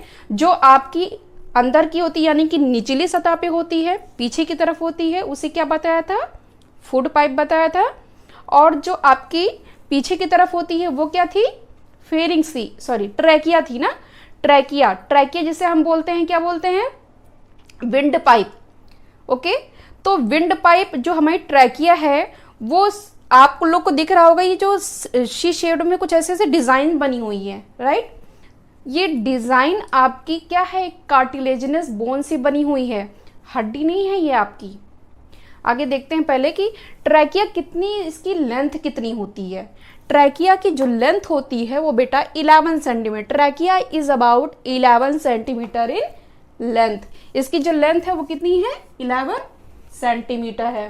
एंड डायमीटर कितना है, 2.5। डायमीटर मीन्स चौड़ाई, राइट। जो मैथ पढ़ते हैं वो भी समझ रहे होंगे, जो नहीं पढ़ते हैं वो भी समझ रहे होंगे कि डायमीटर मीन्स क्या होता है। तो हमें ये तो पता चल गई कि जो हमारी ट्रैकिया है वो यहाँ से स्टार्ट हो रही है। देखिए यहाँ पे हमने इसका पोर्शन क्या लिखा है, लेरिंग्स लिखा है ना, इसको अभी छोड़िए, बताती हूँ बाद में। ट्रैकिया यहाँ से आपका स्टार्ट हो रहा है। आपके ट्रैकिया के ऊपर ही एक फ्लैप लाइक स्ट्रक्चर था, कुछ इस तरह लीफ लाइक कुछ स्ट्रक्चर मैंने बताया था, फेरिंग्स में बताया था ना आपको कि ऐसे। अब ये क्या होता है, close and open, close and open. जब कब होता है, जब आपका फूड स्वेलो होता है तब क्या हो जाता है, ओपन हो जाता है एंड देन क्लोज हो जाता है। इसे बोलते थे एपिग्लॉटिस, ठीक है। यहाँ पे आपको दिख रहा होगा ऐसे फ्लैप लाइक स्ट्रक्चर, इसे बोलते हैं एपिग्लॉटिस, जिसे हमने लीफ लाइक स्ट्रक्चर बताया था, पूरा आपको दिखाया था, ठीक है। तो ये आपका ये क्या हो गया, एपिग्लॉटिस। देन आता है पूरा ट्रैकिया आपका। ट्रैकिया हमारी कितनी बड़ी होती है, 11 सेंटीमीटर, और जो डायमीटर होती है वो कितनी होती है, 2.5 डायमीटर। ये पॉइंट क्लियर हो गया आपको। चलिए ये आपको पूरा पॉइंट क्लियर हो गया, राइट। सेकेंड पॉइंट पे आते हैं। It wall has a incomplete C shaped cartilaginous ring. अब यहाँ पे सी शेप्ड कार्टिलेजिनस रिंग का क्या मतलब, अभी थोड़ी देर पहले बता रही थी ना कि टफ जैसा हमको जो फील होता है, टफ जैसा, ये एक्चुअली में ये आपको जो दिख रहा होगा डिजाइन बनी हुई है, यानी कि ऐसी कुछ बनी हुई है, ये दिख रहा है आपको, ये इसका जो स्ट्रक्चर है कुछ इस तरह है, सी शेप्ड। कंप्लीट रिंग नहीं है, इनकम्प्लीट। देखिए लिखा है ना, इनकम्प्लीट कार्टिलेजिनस रिंग, और इसमें आपका शेप्ड भी बताया गया है जो कि सी शेप। सी कैसा होता है, इस तरह होता है ना, इसलिए मैंने ऐसा बना दिया है इस तरह, क्योंकि इसका जो है इस तरफ है ना आपका ट्रांसवर्स है, इसलिए, ठीक है। तो ये सी शेप्ड इनकम्प्लीट है। अब यहाँ पे एक वर्ड आया आपका, देखिए कार्टिलेजिनस, है ना।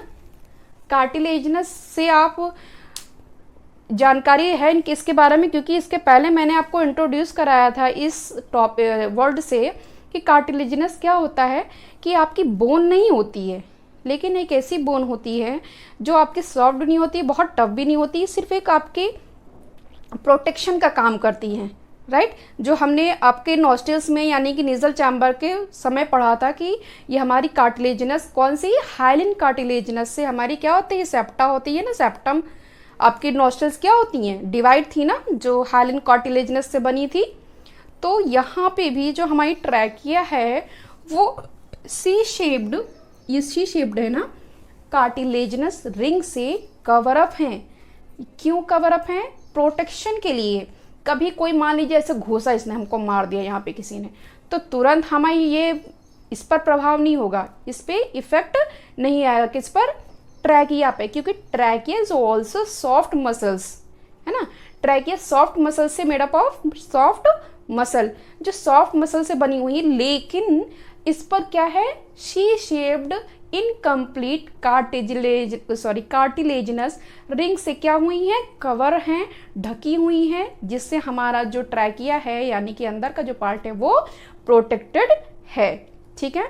और सांस यानी कि कह सकते हैं कि जब रेस्पिरेशन हो या ना हो, लेकिन फिर भी क्या करती रहती हैं, अपना वर्क करती रहती हैं, मतलब ये जो रिंग्स हैं इनकम्प्लीट, ये आपस में मैच्ड नहीं होती हैं, जैसे इनका स्ट्रक्चर है वैसे ही बनी रहती हैं। चाहे वो कुछ वर्क करे, यानी कि हमारा जो रेस्पिरेटरी सिस्टम है वो वर्क करे या फिर ना करे, वो आपस में मर्ज्ड नहीं होती हैं। इतना आपको क्लियर हो गया होगा कि जो आपकी कार्टिलेजिनस रिंग्स हैं ये शी शेप्ड की हैं, ठीक है, वो भी इनकम्प्लीट रिंग है क्योंकि सी शेप्ड की हैं, और ये आपकी कार्टिलेजिनस है, ना कि बोनी है, ठीक है, बोन से नहीं बनी हुई, कार्टिलेजिनस है, ठीक है, सॉफ्ट बोन्स जिसे बोलते हैं, और ये आपकी सी शेप्ड देख लीजिए, लग रहा है ना। आगे क्या है, trachea is line internally by ciliated epithelium and mucus secreting cells. ये तो हम उसमें भी पढ़ चुके हैं, फेरिंग्स में भी पढ़ चुके हैं, राइट। सॉरी, फेरिंग्स में नहीं, नीजल चैम्बर में हमने पढ़ा था कि हमारे उसमें क्या होते हैं, आपके सीलिएटेड एपिथेलियम थे and mucus gland, oil gland, ये सब प्रेजेंट थी ना, जिनका वर्क क्या था कि आपकी जो जब रेस्पिरेटरी सिस्टम यानी वर्क कर रहा है, ब्रीदिंग प्रोसेस कर रहा है, तो जो हवा हम इनटेक करते हैं उसमें ऑक्सीजन होती है। ऑक्सीजन आपके उसमें हो सकता है कुछ धूल मिट्टी जो भी है, आपके डस्ट पार्टिकल्स, यानी कि वो हमारी बॉडी के अंदर भी जाना चाहते हैं, है ना, रेस्पिरेशन के थ्रू। लेकिन क्या होता है कि जब हमारे नीजल चैम्बर में ये सारे प्रेजेंट होते हैं तो उनको क्या करते हैं, बाहर फेंकते हैं। मान लीजिए सपोज दैट कि कुछ पार्टिकल्स नीजल चैम्बर से क्रॉस करके जा भी चुके हैं, लेकिन जाते जाते क्या करेंगे, हमारे ट्रैकिया में भी एक पहरेदार है, ट्रैकिया में भी एक क्या है, हमारा पहरेदार है, कि कुछ भी हो जाए तुम वहां से चोरी करके बचाओगे, यानी कि डस्ट पार्टिकल आपका जो अंदर आ जाएगा। लेकिन हमारे ट्रैकिया पे भी सीलिएटेड एपिथेलियम होता है, ये देखिए सीलिएटेड एपिथेलियम, हमने शायद एक स्ट्रक्चर बताया था आपको, कुछ इस तरह से सीलिएटेड एपिथेलियम होता है, ठीक है। ये क्या करता है, डस्ट पार्टिकल को धक्का लगाता है कि आप बाहर जाओ, आपको लंग्स में प्रवेश करना वर्जित है, आप एंटर नहीं कर सकते हो, क्योंकि हमारे जो लंग्स भाई साहब है बहुत सॉफ्ट है, उनको तुरंत इन्फेक्शन हो जाएगा। इसलिए उनकी देखभाल करने के लिए हमारे ट्रैकिया पे भी पहरेदार होते हैं और फेरिंग्स पे भी पहरेदार होते हैं और आपके नीजल चैम्बर में भी होते हैं, ठीक है। नीजल चैम्बर में मैंने बता रखा है आपको कि जो आपके कौन कौन से mucus gland, ciliated epithelium and oil gland, ये सब होते हैं। म्यूकस क्या करती है आपको बता चुकी हूँ पहले के वीडियो में कि म्यूकस क्या करती है, आपके जो एयर होती है उसको ठंडा करती है, ठीक है। और हमारे जो डस्ट पार्टिकल है ये सब चीज़ें उनको क्या करती हैं, सिक्रेटिंग सेल्स करती हैं, ताकि आपके जो डस्ट पार्टिकल है वो आपके रेस्पिरेटरी सिस्टम यानी लंग्स में ना पहुंच पाए, ठीक है। तो आपका ये पॉइंट एंड ये पॉइंट ऑल्सो क्लियर, ठीक है। लास्ट आपका आता है trachea runs down the neck and extend thoracic cavity आ जाएगा, लेकिन हमारे ट्रैकिया पे भी सीलिएटेड एपिथेलियम होता है। ये देखिए सीलिएटेड एपिथेलियम, हमने शायद एक स्ट्रक्चर बताया था आपको, कुछ इस तरह से सीलिएटेड एपिथेलियम होता है, ठीक है। ये क्या करता है, डस्ट पार्टिकल को धक्का लगाता है कि आप बाहर जाओ, आपको लंग्स में प्रवेश करना वर्जित है, आप एंटर नहीं कर सकते हो, क्योंकि हमारे जो लंग्स भाई साहब है बहुत सॉफ्ट है, उनको तुरंत इन्फेक्शन हो जाएगा। इसलिए उनकी देखभाल करने के लिए हमारे ट्रैकिया पे भी पहरेदार होते हैं और फेरिंग्स पे भी पहरेदार होते हैं और आपके नीजल चैम्बर में भी होते हैं। ठीक है, नीजल चैम्बर में मैंने बता रखा है आपको कि जो आपके कौन कौन से mucus gland, ciliated epithelium and oil gland, ये सब होते हैं। म्यूकस क्या करती है, आपको बता चुकी हूँ पहले के वीडियो में कि म्यूकस क्या करती है, आपके जो एयर होती है उसको ठंडा करती है। ठीक है, और हमारे जो डस्ट पार्टिकल है ये सब चीज़ें उनके क्या करती हैं, सिक्रेटिंग सेल्स करती हैं, ताकि आपके जो डस्ट पार्टिकल है वो आपके रेस्पिरेटरी सिस्टम यानी लंग्स में ना पहुंच पाए। ठीक है, तो आपका ये पॉइंट एंड ये पॉइंट ऑल्सो क्लियर। ठीक है, लास्ट आपका आता है trachea runs down the neck and extend thoracic cavity यानी चेस्ट कैविटी। अब ये थोरेसिक वर्ड क्या है मैं आपको बताती हूँ। सपोज दैट कि किसी की बॉडी है, मान लीजिए ये किसी की बॉडी है, ऐसे किसी की बॉडी होती नहीं है, सिर्फ हम सपोज कर रहे हैं। ठीक है, मान लीजिए किसी की ये ह्यूमन बॉडी है, ये आपका हो गया अपर पोर्शन। ठीक है, अपर हम पार्ट लिख देते हैं और ये हो गया हमारा लोअर पार्ट। ठीक, हमारी जो ह्यूमन बॉडी है वो मेनली 2 कैविटीज में डिवाइडेड है। ठीक है, तो जो अपर पार्ट है उसको हम लिखेंगे थोरेसिक कैविटी, इसको हम बोलते हैं थोरेसिक कैविटी। ठीक है, इसे बोलते हैं थोरेसिक कैविटी। ठीक, एंड लोअर पोर्शन को क्या बोलते हैं, एब्डोमिनल कैविटी। समझ में आ रहा है क्या कहना चाह रहे हैं? हमारी जो पूरी बॉडी है वो 2 भाग में डिवाइड है।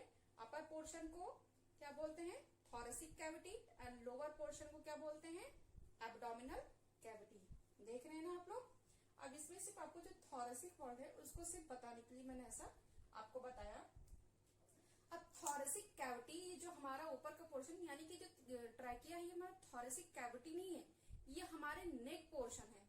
और नेक पोर्शन से ये जब सब डिवाइड होती है, क्या होती है, सब डिवाइड होती है। आप ये देख रहे हैं, ये जो आपका ट्रैकिया है नेक का, जब ये सब डिवाइड होती है जिसे हम बोलते हैं ब्रोंकस। देख रहे हैं, जब ये 2 ब्रांचेस में डिवाइड हो गए, इसका नाम होगा ब्रोंकस। ठीक है, तो ये जब आपके थोरेसिक कैविटी में जा रही है, यानी कि लंग के पोर्शन, जो चेस्ट का पोर्शन है, उसे ही हम थोरेसिक कैविटी वहां से ही उसको मानते हैं। ठीक है ना, समझ में आ रहा है आपको? तो ये आपके जो ट्रैकिया है वो 2 पार्ट्स में क्या हो गई, डिवाइड हो गई, जिसे हमने क्या कहा, ब्रोंकस। ये आपका लेफ्ट पोर्शन है और ये आपका राइट है। आप पढ़ रहे होंगे, देख रहे होंगे, तो आपको लग रहा होगा कि ये राइट है, ये लेफ्ट है, लेकिन जब हम ऐसे खड़े होंगे तो हमारा ये पोर्शन क्या होगा, लेफ्ट होगा, और ये पोर्शन होगा right. That is why I have written left bronchus and right bronchus. ठीक है, ये आपका लेफ्ट पोर्शन, देन आपकी क्योंकि डिवाइड है इसलिए आपको ये लेफ्ट ब्रोंकस में और ये राइट ब्रोंकस के बारे में बताया। ऐसे ही जितना इधर पार्ट है आपका वो सब राइट है और उस तरफ क्या है आपका लेफ्ट पार्ट। ठीक है, तो अब जब आपका ये ब्रोंकस, आपको ये फ्लो चार्ट दिख रहा होगा। ठीक है, ये हमारे इतना एक्सप्लेन हो गया है। देखिए, नेक एंड एक्सटेंड थोरेसिक कैविटी यानी कि चेस्ट कैविटी। ठीक है, चेस्ट का जो पोर्शन है उसे हम क्या बोलते हैं, अपर पोर्शन है वो हमारा बॉडी का, उसे बोलते हैं थोरेसिक कैविटी। ठीक, और जो हमारा ट्रैकिया है ये हमारे नेक के पोर्शन में आता है। समझ रहे हैं, ये नेक के पोर्शन में आता है। अब हमने जो ये फ्लोरल चार्ट बताया था, हमने कहा था कि आपको मैं बता दूंगी। देखिए, हमारा नॉस्ट्रिल हो गया, नेजल चैम्बर, फेरिंग्स। अब इसको हम बताते हैं आपको, ट्रैकिया हमारा हो गया। इतना आपको समझ में आ गया होगा। अब आता है हमारे जो bronchus, bronchi, bronchioles and alveoli हैं, ये बेटा हमारे लंग्स में हैं, क्योंकि आपको ये दिख रहे होंगे जब हमारा ट्रैकिया डिवाइड होकर थोरेसिक कैविटी यानी लंग्स में जब एंटर करता है, तो ये आपके जो bronchus, bronchi, bronchioles and alveoli कहाँ पे हैं, लंग्स में तो दिख रहे हैं ना आपको। ये रेड कलर का जो बना है, हम लंग्स के बारे में भी पढ़ेंगे पूरा। ठीक है, तो ये क्या है, लंग्स के अंदर है ना। तो ये जो हमारा bronchus, bronchi, bronchioles and alveoli है, ये किसका पार्ट है? लंग्स का पार्ट है। यानी कि ये जो सारे ब्रांचेस आपके डिवाइड हो रहे हैं, फिर सब डिवाइड हो रहे हैं, वो किस में हो रहे हैं? लंग्स में जाकर के। ठीक है, देख रहे हैं आप इन दोनों पार्ट को, यानी जो ट्रैकिया आपका डिवाइड हुआ, दो बाइफर्केट हुआ आपका, उसे बोलते हैं ब्रोंकस। ये आपका एक तरफ लेफ्ट होगा और एक तरफ राइट। ठीक, तो अब ये जब आपका ये ब्रोंकस से फिर से सब डिवाइड होगा तो उसे बोलते हैं ब्रोंकाई। ये आप दिख रहा है आपको क्या होता है? ब्रोंकाई। अब ये जो ब्रोंकाई फिर से सब डिवाइड होंगे उन्हें बोलते हैं ब्रोंक्यूल्स। थोड़ा सा यहाँ पे आपका ओवर राइटिंग हो गया, ब्रोंक्यूल्स। ठीक है, समझ रहे होंगे आप, ये बोलते हैं इसको ब्रोंक्यूल्स। और ये जो आपको रेड कलर के ये रिंग लाइक स्ट्रक्चर दिख रहे हैं, इन्हें बोलते हैं एल्वेलाई। क्लियर इतना? अब इनके फंक्शंस क्या होते हैं इसको हम पढ़ेंगे अभी, लेकिन मुझे पहले ये बताइए कि आपको ये समझ में आ गया है कि नहीं आया है। ठीक है, इसको बताइएगा, इसमें कोई भी क्वेश्चन डाउट होगा मुझे बताइएगा। आगे हम चलते हैं लेरिंग्स के बारे में, कि लेरिंग्स में आपको मैंने क्यों इसके बाद पढ़ाया, यानी कि ट्रैकिया के क्यों बाद इसको पढ़ाया है। ठीक है, अभी हम चलते हैं लेरिंग्स है। नेक्स्ट टॉपिक जो आपका है लेरिंग्स। मैंने लेरिंग्स क्यों कहा आपसे पढ़ने के लिए कि हाँ मैं ट्रैकिया के बाद में पढ़ाऊंगी। पहले देख लेते हैं कि अभी तक ये हमने क्या कवर अप किया है। आपका नोस्ट्रल्स हो गया, देन नीजल चैम्बर्स के बारे में डिस्कशन हो गया, फेरिंग्स के बारे में एंड ट्रैकिया के बारे में। एंड फेरिंग्स एंड ट्रैकिया के बीच में क्या आपका जो था? लेरिंग्स था, राइट। तो हम लेरिंग्स की बात करते हैं। लेरिंग्स को हमारा द वॉइस बॉक्स कहते हैं। वॉइस बॉक्स क्यों कहते हैं? जो हम ये साउंड प्रोड्यूस हो रहा है, प्रैक्टिकली हम देखते हैं करके, एक दो उंगली, दोनों हाथों की ऐसी उंगली लीजिए, सेल्फी नहीं लेना है, कैसे करिएगा और इस तरह ऐसे करिए। ठीक है, अपने आप ये जो नेक है यहाँ पे आप रखिएगा जहाँ आपका लेरिंग्स है। ये ट्रैकिया है, मैंने बताया था आपको इस पोर्शन पे रखना है। ठीक है, यहाँ पे, और ऐसे गुनगुनाना है, गाना नहीं गुनगुना है, खाली एक छोटा सा साउंड प्रोड्यूस करना है। जैसे आप कभी गुनगुनाते हो तो साउंड निकलती है ना, ऐसे कभी कभी खेल में भी आप लोग करते होगे, छोटे में बच्चे में रहे होगे, छोटे में तो आपने कभी ऐसे किया करते थे। तो आप इसको करने से यहाँ पे आपके साउंड, आप जब इनफैक्ट आप बोलिए और बोलने के बाद यहाँ हाथ को रखिए यहाँ पे, तो आपको क्या प्रोड्यूस होता है? मुझे तो वाइब्रेशन प्रोड्यूस हो गया, कुछ वाइब्रेट कर रहा है ना। आप अगर देखिए बोल रही हूँ मैं और मैंने यहाँ पे हाथ रखा है तो यहाँ पे मुझे वाइब्रेशन प्रोड्यूस हो रहा है। आप लोगों को हो रहा है? करके देखा आपने? वाइब्रेशन प्रोड्यूस हो रहा होगा। ये जो वाइब्रेशन प्रोड्यूस होता है इसी की हेल्प से हमारा साउंड प्रोड्यूस होता है, और जब साउंड प्रोड्यूस होता है वही आगे जा कर के कुछ आपके ऑर्गन्स की हेल्प से वो स्पीच या वर्ड्स में कन्वर्ट हो जाते हैं। अब यहाँ से लेकर यानी कि प्रोडक्शन ऑफ साउंड से लेकर कन्वर्टेड इनटू स्पीच या वर्ड्स में की लेकर की कहानी हम यहाँ पे आके पढ़ते हैं। ठीक है, आपके क्वेश्चंस जो है, मान लीजिए इस वोकल कॉर्ड से मैं कई क्वेश्चंस आपको बताऊंगी। पहला, मेल फीमेल की वॉइस में डिफरेंस क्यों होता है। देन थर्ड, कि जो गूंगे लोग हैं वो बोल क्यों नहीं पाते हैं। आप सेकंड, ठीक है। थर्ड इज कि जो आपके कुछ एनिमल्स होते हैं जो खाली चिघाड़ते हैं, ठीक है, वो बोल क्यों नहीं पाते हैं वो। और चौथा आपका क्या हो सकता है? आपने कभी बॉयज़ में देखा है कि बॉयज़ के जो आपके नेक में कभी कभी क्या होता है, मैक्सिमम जब आपके होते हैं 10th 12th में जाते हैं तो यहाँ पे कुछ बॉडी पार्ट्स आपका निकल आता है ना, वो क्यों होता है वो मैं बताऊंगी। ओके, और क्या होता है, किसी किसी की आवाज़ बहुत तेज़ होती है, वो क्यों होती है। ठीक है, तो हम इसको बारे में आगे क्वेश्चंस के बारे में इसके बारे में डिस्कशन करेंगे और जानकारी भी लेंगे। अब सोचिए कितना इंटरेस्टिंग टॉपिक है आपका। बायोलॉजी एक आपका इंटरेस्टिंग टॉपिक है ही है, क्योंकि ये ऐसा सब्जेक्ट है जो हमें खुद से मिलवाता है, हमारी खुद की बॉडी में इंट्रोडक्शन हमें देता है कि हमारी बॉडी के अंदर क्या चल रहे हैं, किसकी वजह से क्या हो रहा है ना। कुछ अब जिसने पढ़ा हुआ है उसको ये पता है कि हमें ऑयली खाने से, जब हम ऑयली खाएंगे तो हमारे पेट में दर्द होगा। पता है कि हर कोई तो जो स्कूल नहीं जाता है, जिसको इस चीज़ की नॉलेज नहीं है, वो तो हर एक चीज़ खाता चला जाता है ना। लेकिन जिसको नॉलेज है वो ये सोचता है कि नहीं यार मैं नहीं खाऊंगा, मुझे अनडाइजेस्टेड हो जाएगा, मेरा बॉडी जो है डाइजेस्ट नहीं कर पाएगा, मेरा पेट।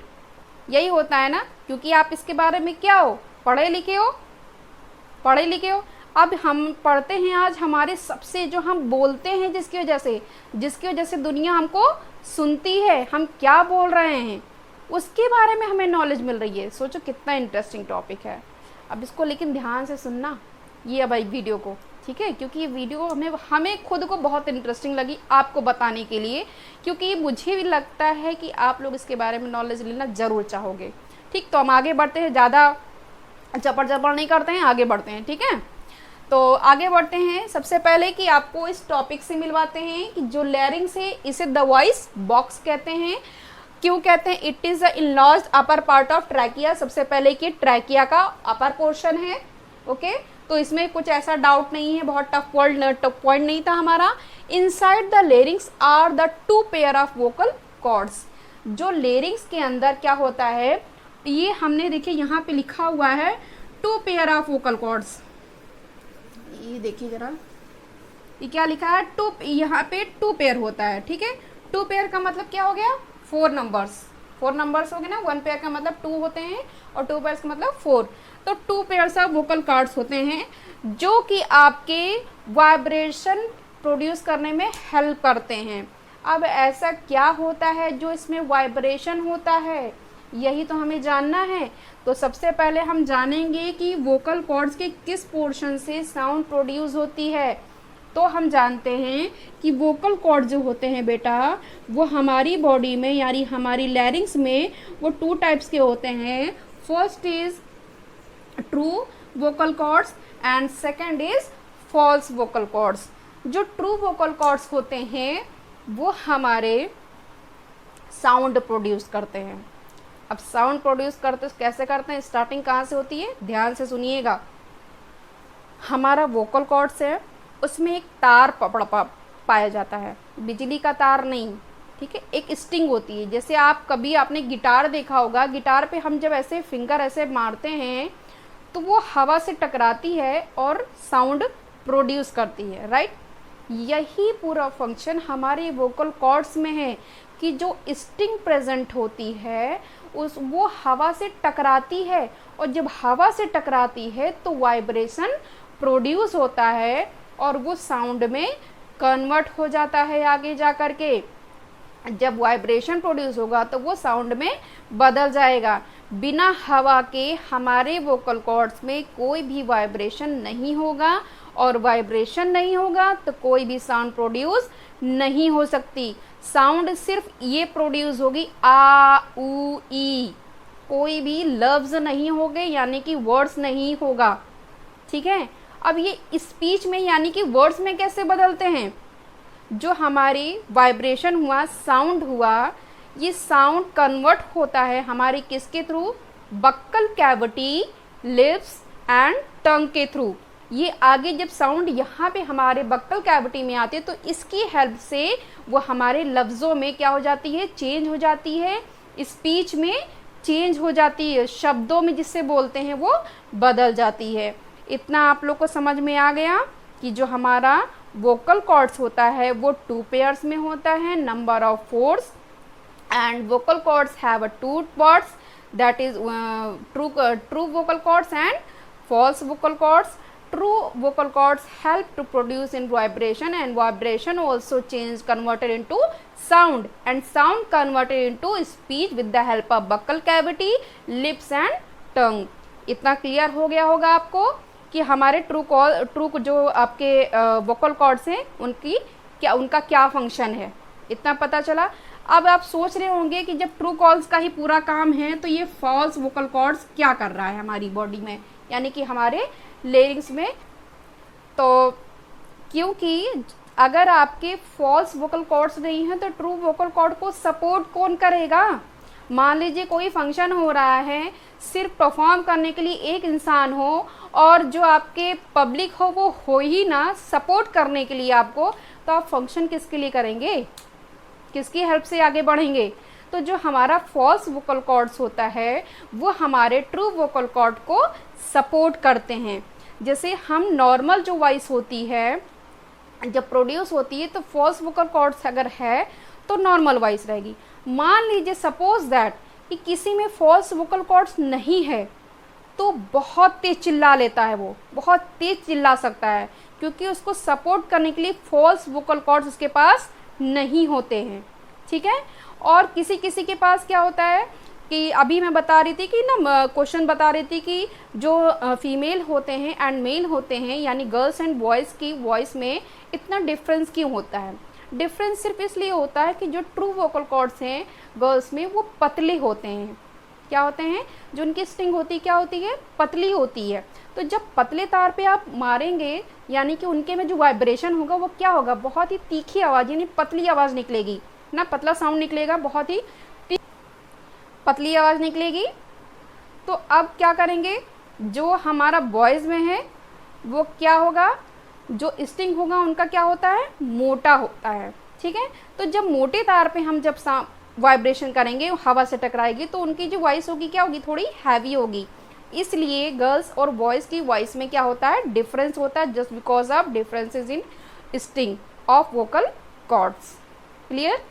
अब कुछ गूंगे होते हैं वो बोल क्यों नहीं पाते हैं, उनके में वोकल कॉर्ड्स एब्सेंट होता है। इसलिए बाय चांस किसी किसी में अगर फॉल्स वोकल कॉर्ड्स है भी और वो तो वो सिर्फ मतलब थोड़ा सा साउंड निकाल सकती है या निकाल सकता है, वो पर्सन स्पीच नहीं कर सकता यानी कि वो आवाज़ नहीं निकाल सकता है, राइट।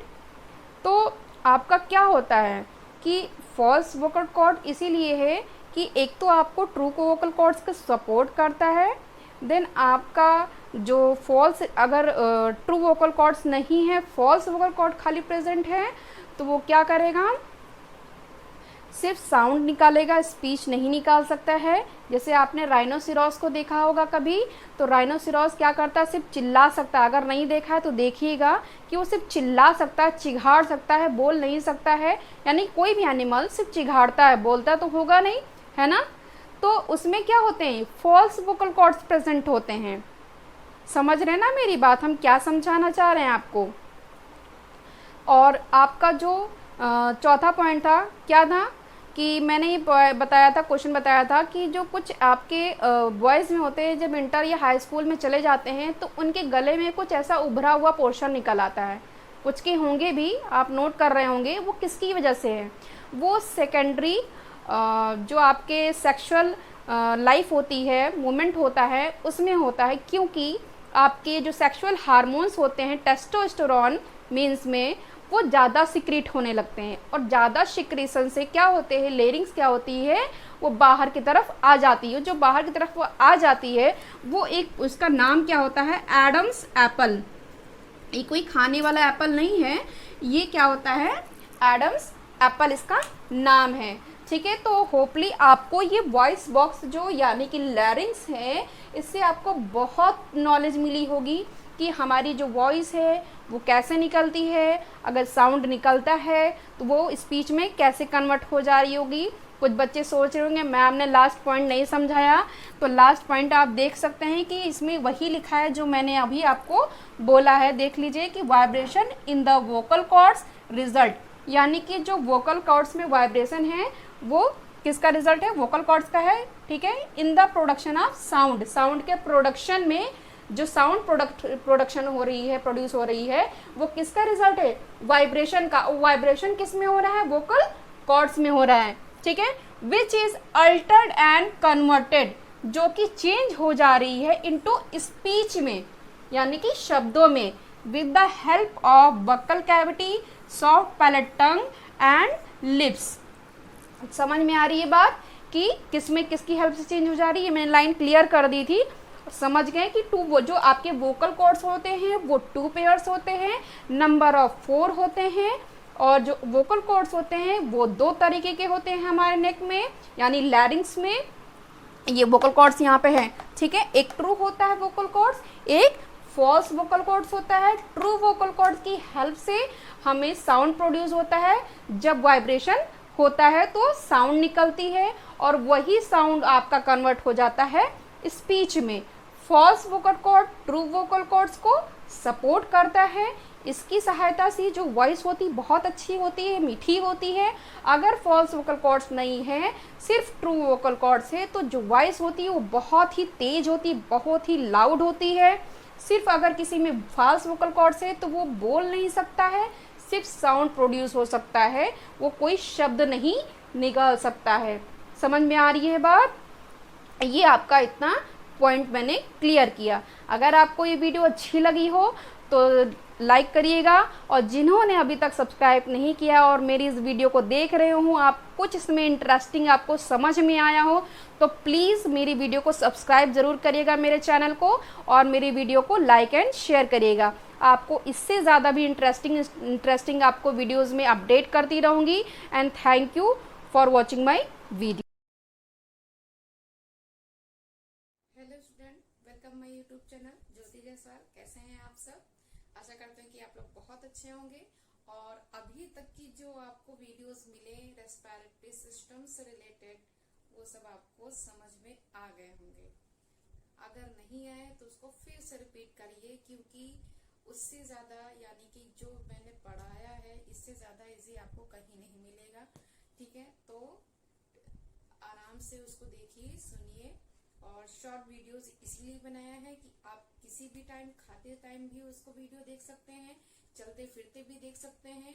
और सबसे महत्वपूर्ण बात ये इम्पोर्टेंट कि जितना आप देखिए अपने दोस्तों से, अपने फ्रेंड से उतना डिस्कस करिए।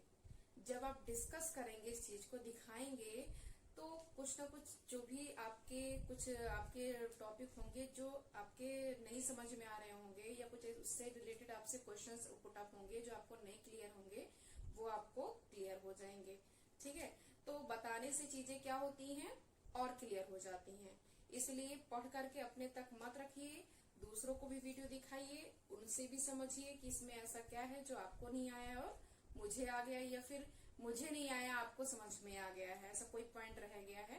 ठीक है, तो पढ़ते रहिए और शेयर करते रहिए अपनी नॉलेज को भी और वीडियो को भी। ठीक है, तो क्योंकि आप शेयर करेंगे तभी हम आगे बढ़ पाएंगे और आपके लिए अच्छे अच्छे वीडियोस को ला सकेंगे। तो आगे बढ़ते हैं। आज के हमारे रेस्पिरेटरी सिस्टम के लास्ट टॉपिक जो है लंग्स। हमने आपको फ्लोरल डायग्राम से समझाया था, बताया था आपको कि आपके रेस्पिरेटरी सिस्टम के कितने पैसेज होते हैं। सबसे पहले हम काउंटिंग कर लेते हैं on the fingers. Nostrils, nasal chamber, then pharynx and larynx, trachea. अब आते हैं ट्रैकिया के बाद जो है पूरा वो टोटल लंग्स है आपका, यानी कि जो मेनली है वो आपके 6 पैसेज हैं, यानी 6 पैसेज के थ्रू हमारे एयर थोरेसिक कैविटी में एंटर करती है। 5 आपके जो पैसेज हैं उनके थ्रू थोरेसिक कैविटी में आती है। अब थोरेसिक कैविटी, अगर जिन्होंने हमारी पहली वीडियो नहीं देखी, उनको शायद ये थोरेसिक कैविटी नहीं समझ में आ रही होगी, राइट। थोरेसिक कैविटी में एक बार फिर से वन वर्ड में बता दे रही हूँ कि हमारी जो ह्यूमन बॉडी है वो 2 कैविटीज में डिवाइडेड है। Upper body portion is called thoracic body and lower body portion called abdominal body. ठीक है, ओके।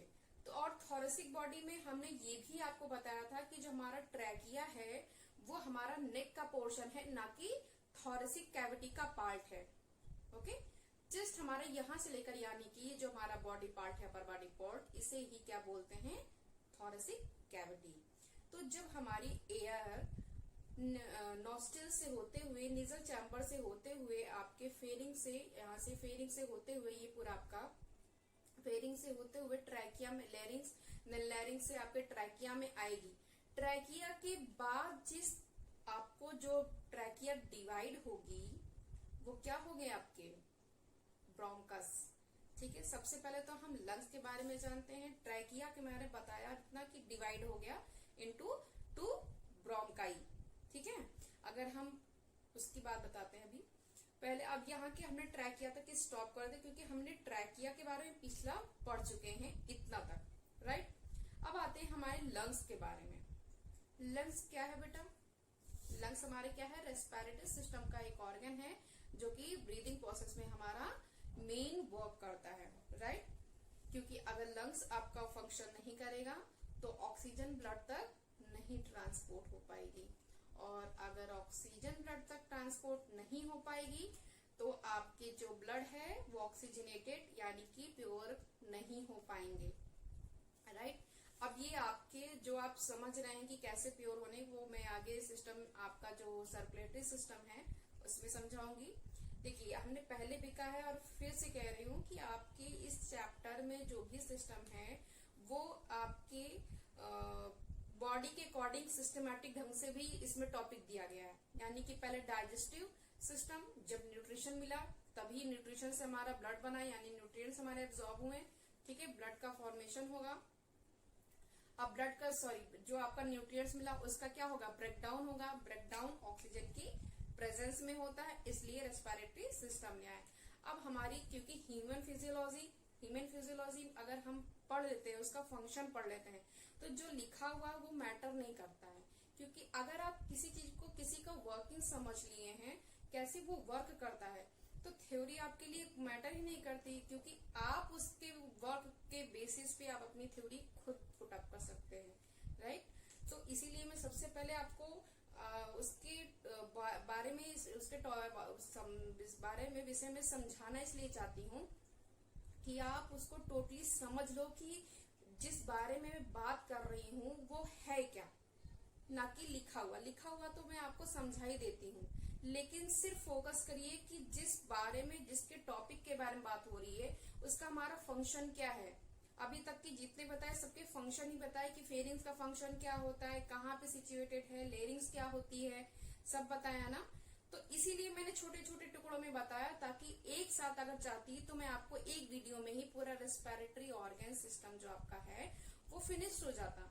लेकिन आप हाई स्कूल में अब आ गए हो, यहीं से आपका सीखना आपकी लाइफ का स्टार्ट होता है, ठीक है।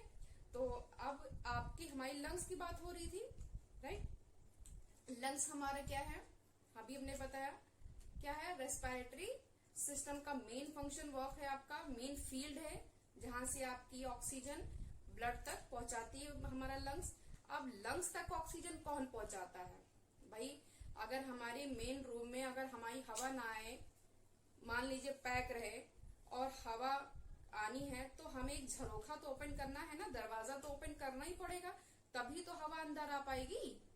तो हवा जो आ रही है तो हमें तो रूम का पता है कि या तो विंडो से आ रही है या तो डोर से आ रही है, राइट। तो हमें लंग्स का भी तो जानना है कि लंग्स में जो हवा आ रही है यानी एयर आ रही है, कंडक्ट हो रही है ऑक्सीजन, वो कहाँ से आ रही है। सबसे पहले तो जो आपका लंग्स है वो सनकिन टाइप का ऑर्गन है।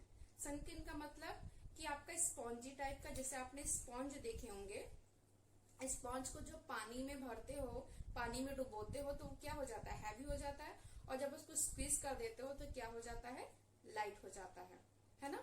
तो और लेकिन जब आप उसको प्रेस करोगे तो वो क्या हो जाएगा, एकदम क्या हो जाएगा, कॉन्ट्रैक्ट हो जाएगा ना। अब छोड़ दोगे तो वो अपनी ही शेप में फिर से आ जाएगा। ऐसे ही हमारा लंग्स भी है कि लंग्स के पास एक अपनी सेल्फ क्वालिटी है, एक्सपैंड करने का और रिलैक्स करने का। यानी कि जब ब्रीदिंग किया, यानी कि ऑक्सीजन इन किया, तो वो क्या हो गया, एक्सपैंड हो गया, बलून की तरह फूल गया। और जब आउट किया तो हमारा जो लंग्स है वो एकदम कॉन्ट्रैक्ट हो गया। इतनी बातें समझ में आई। तीसरा पॉइंट, आपका जो लीवर है, सॉरी लंग्स है, वो आपका इरिवर्सिबल ऑर्गन है। इरिवर्सिबल शब्द से क्या लेना देना यहाँ पे, कि अगर वो एक बार डैमेज हो गया तो वो दोबारा उसको रिप्लेस नहीं किया जा सकता है, ना ही उसको उसका ऑपरेशन करके उसको प्लेसमेंट दिया जाता है, कुछ भी नहीं किया जा सकता है। अगर हाँ, इतना आपका साइंस जो है वर्क कर चुका है आपकी साइंटिफिक फील्ड में कि इसको अगर थोड़ा सा डैमेज हो गया है, मीन्स डैमेज का मतलब कि अगर उसमें कुछ लोग स्मोकिंग करते हैं या कुछ ऐसे और भी जो अल्कोहलिक सब्सटेंस है या कुछ आपकी गंदगी, जैसे आपको पता है एक्स्ट्रा चीजें, ठीक है, तो वो अगर खाते हैं या यूज करते हैं तो उससे अगर ग्रीन कहते हैं कि या आप कह सकते हो कि आपके लंग को हल्का सा हेल्दी बनाना है, तो उसके लिए प्रोसेस है, अवेलेबल है।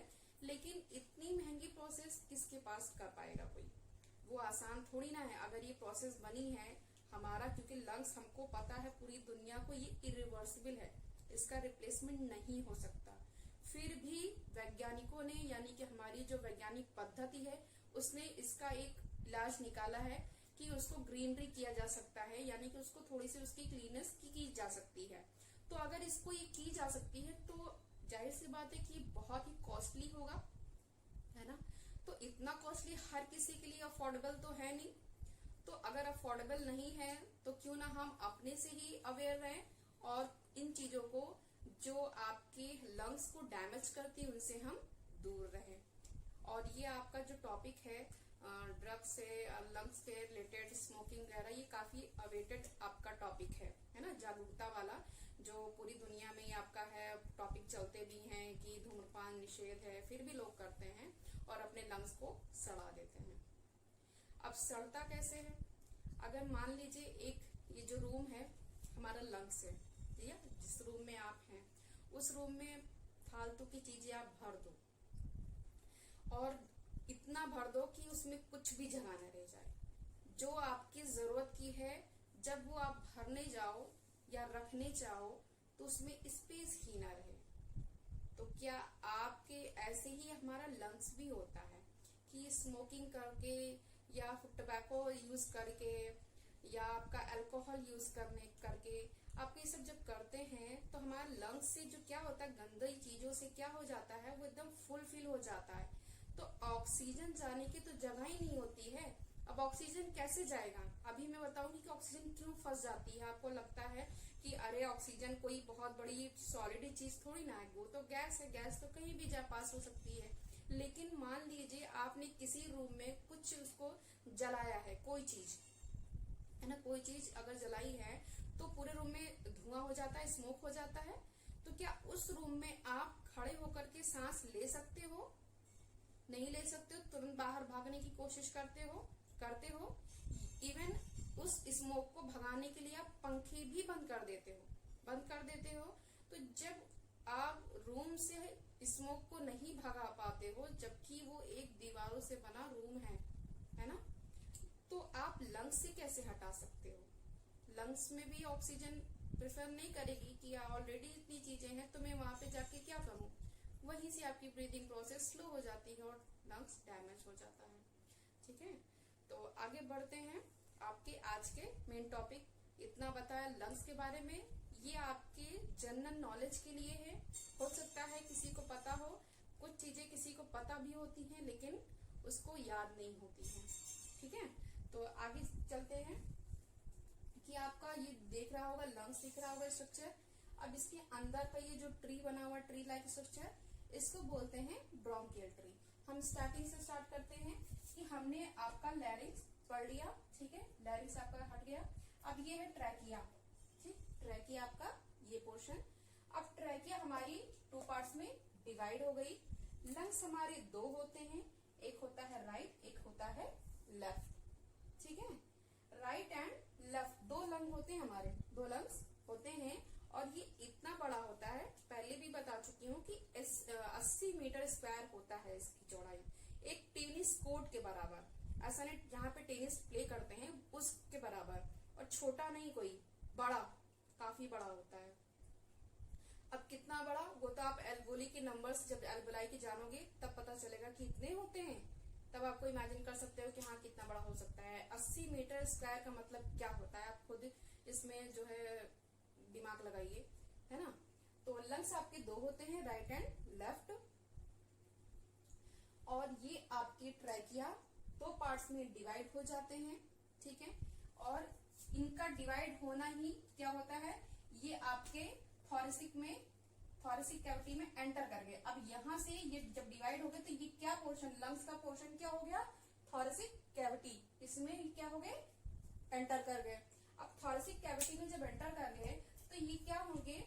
अब एक चीज और ध्यान से सुनिएगा, आपको शायद कंफ्यूजन है मैम, ब्रोंकाई, ब्रोंकस, ब्रोंकियोल्स, ये 3 वर्ड्स में बोलती हूँ, राइट आपको।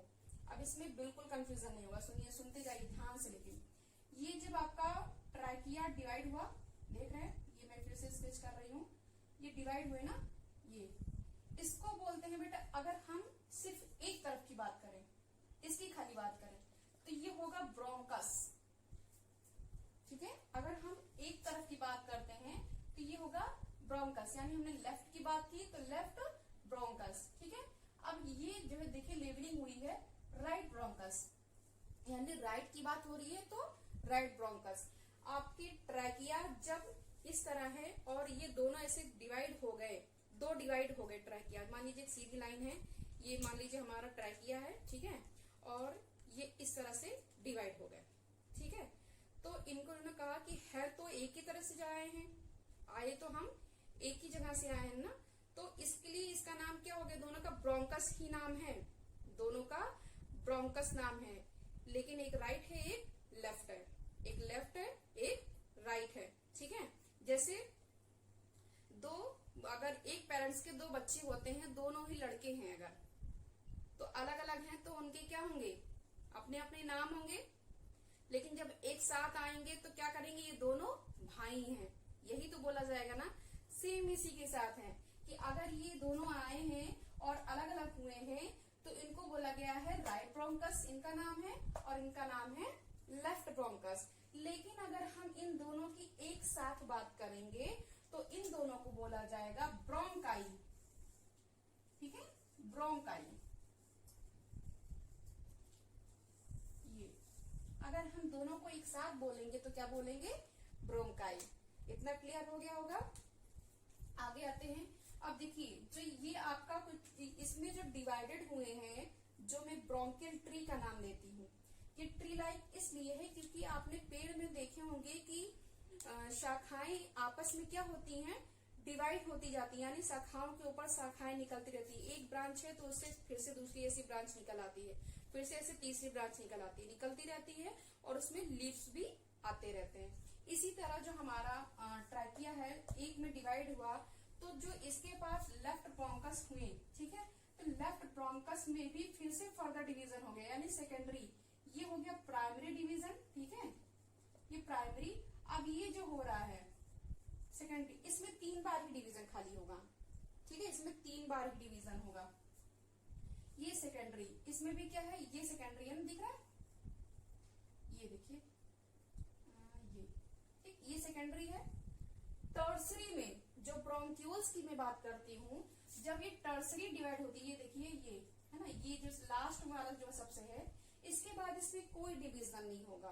क्यों नहीं होगा, क्योंकि जब टर्सरी वाला डिवाइड हो जाता है, ये टर्सरी यानी कि तीसरी बार, तो उसमें आपके जो आपकी लास्ट पार्ट है ऑफ द लंग्स की एल्विलाई नाम का स्ट्रक्चर है, वो आपके इस एंड पर आकर सिचुएटेड होता है, ठीक है, इसी एंड पर क्या होता है, सिचुएटेड होता है, इसलिए ये आगे फर्दर डिवाइड नहीं हो सकती।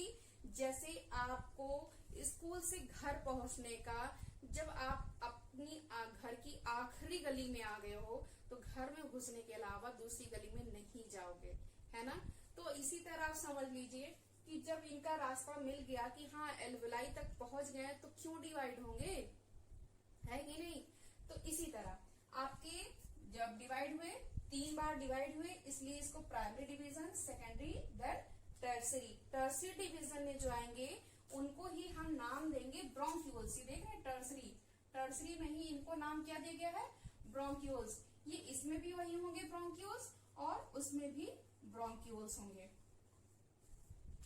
इतना क्लियर हुआ आपको, ठीक है। आगे बढ़ते हैं। आपको दिख रहा होगा कि हमारा एक लंग क्या है, थोड़ा सा बड़ा है और एक क्या है, छोटा है। अगर आपको समझ में आ रहा हो तो ठीक, अदरवाइज हम बता देते हैं कि ये राइट लंग्स क्या होता है, आपका बड़ा होता है।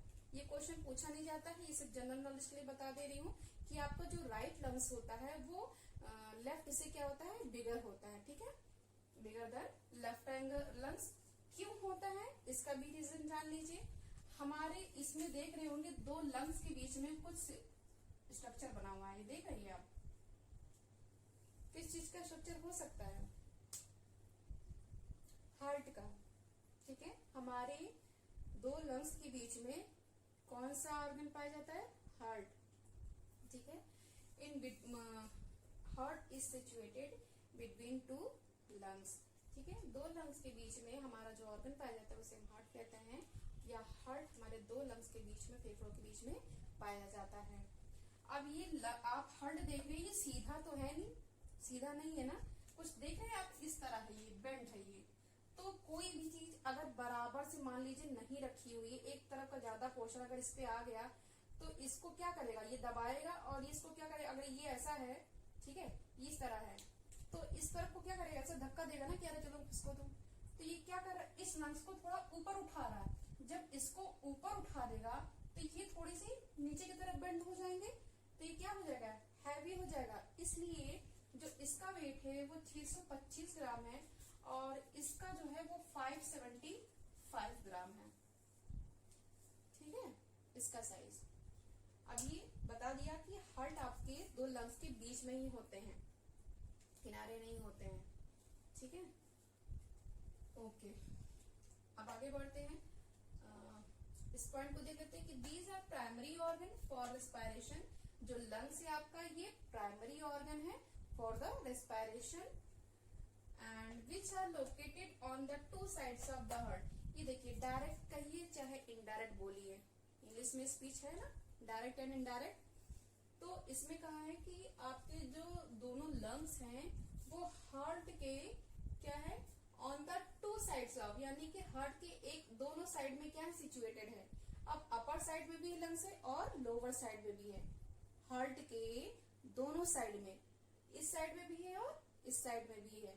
तो आप चाहे इस तरह कहिए कि heart is situated between of the two lungs, या फिर two lungs are situated both sides of the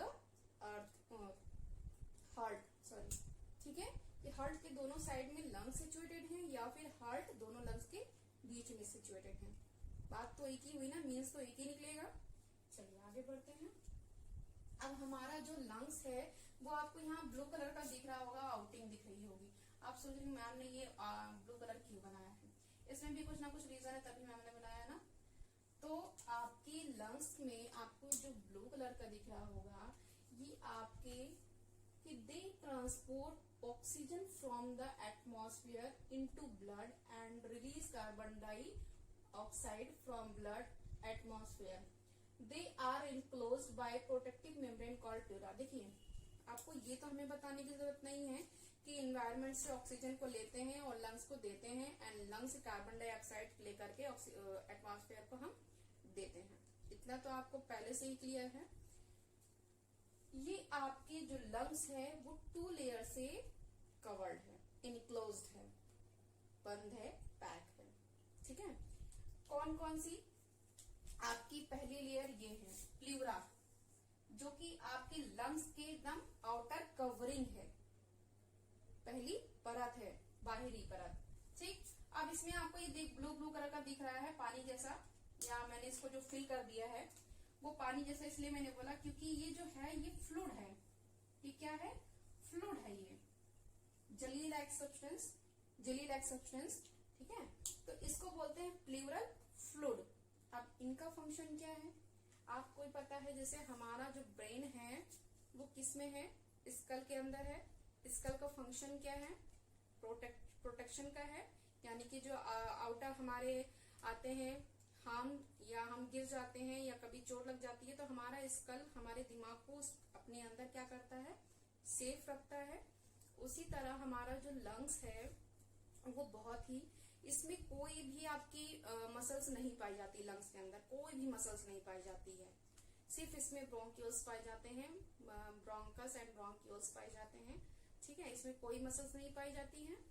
अब ये इसको क्या होता है, बहुत ही सॉफ्ट होता है हमारा लंग्स, जैसे बलून लाइक होता है, उसको अगर उसमें हवा गई तो फूल गया, हवा निकली तो पिचक गया। तो इसको भी तो सेफ्टी चाहिए ना, हर ऑर्गन के पास एक अपनी सेफ्टी, हमारे स्टमक के पास सेफ्टी है कि नहीं, ऐसे ही हमारे इसके पास भी सेफ्टी है, हमारे ब्रेन के पास सेफ्टी है, तो इसके पास सेफ्टी है प्लूरल फ्लूइड। जो कभी भी अगर चोट लगे तो पहले उस पर आता है, डैमेज होने से या फिर आपके किसी भी चीज से नुकसान होने से सबसे पहले जो इफेक्ट आएगा वो प्लूरल फ्लूइड या प्लूरा पे आएगा, उसके बाद जाके लंग्स पे एफेक्ट करेगा। तो यानी कि हमारा क्या है, पहरेदार है लंग्स का।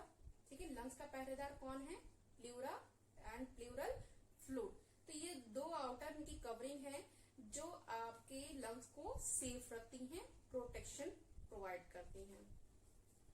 ये आपका हो गया इतना। अब हम आते हैं ब्रोंकियल ट्री। ब्रोंकियल ट्री के बारे में भी डिस्कशन हो चुका है ऑलमोस्ट, कि आपके ब्रोंकियल ट्री आपके 3 बार डिवाइड होते हैं, primary, secondary and tertiary. Tertiary में जब डिवाइड होते हैं तो वहां पर जो स्ट्रक्चर अटैच्ड होता है वो आपका होता है एल्विलाई। ठीक, स्ट्रक्चर के बारे में हमने अभी बात कर ली, लेकिन हमने अभी इसका फंक्शन नहीं पढ़ा है। किसका? ब्रोंकियल ट्री का। ब्रोंकियल ट्री का फंक्शन क्या है देखिएगा।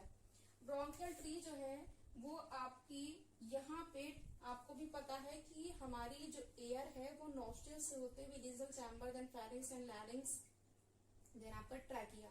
ट्रैकिया से मान लीजिए ट्रैकिया पे आई तो हमने यहाँ पे लिख दिया कि एयर कहाँ आई?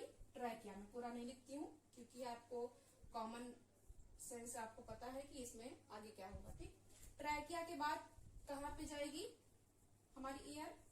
ब्रोंकियल ट्री, है ना। ब्रोंकियल ट्री में कौन कौन से आते हैं आपके? कौन कौन से आएंगे? ब्रोंकस, ठीक है, ब्रोंकस,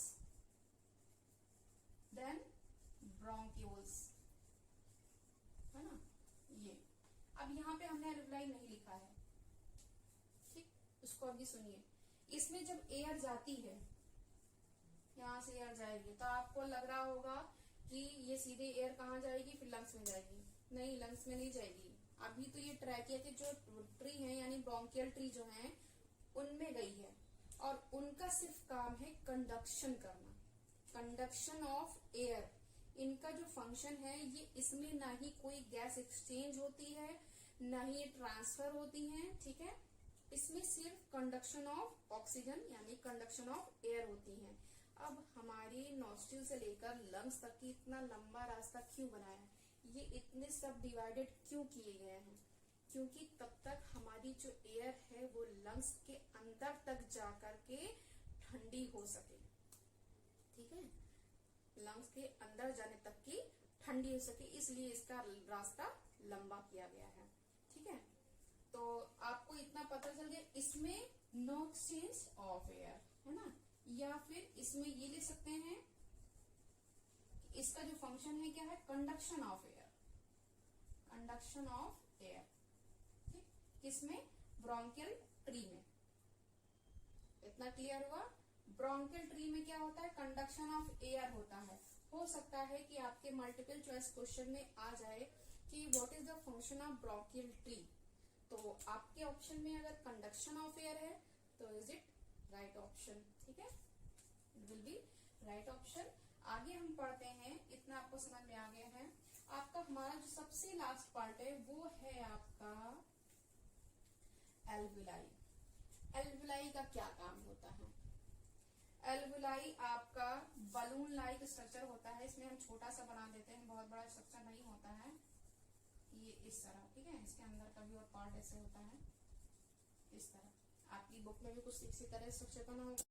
एल लाइक स्ट्रक्चर होता है, सैक लाइक, जिसमें क्या होती है?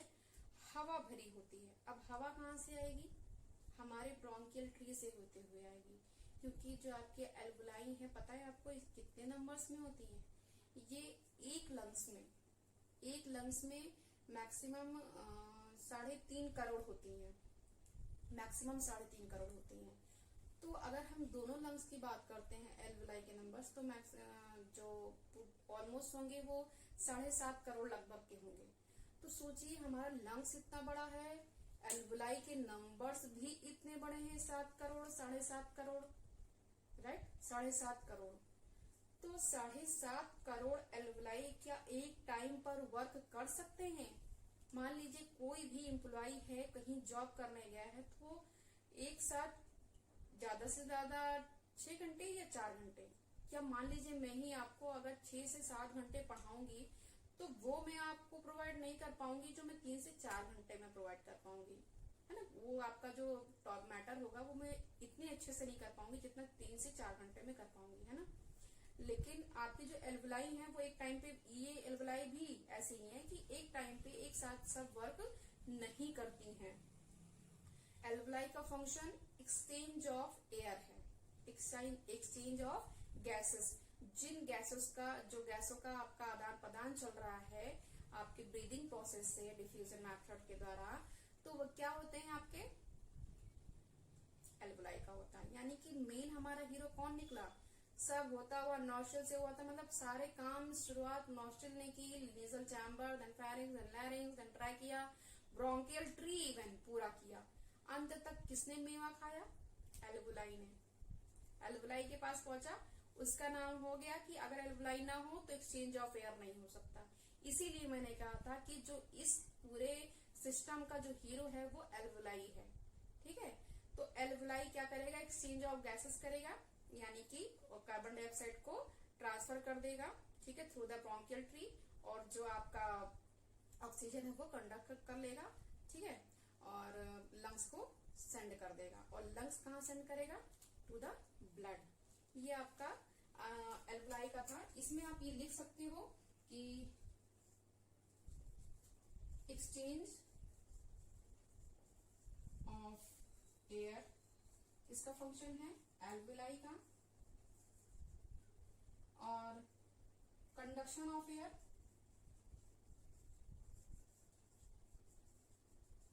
इसका है ब्रोंकियल ट्री का, ब्रोंकियल ट्री।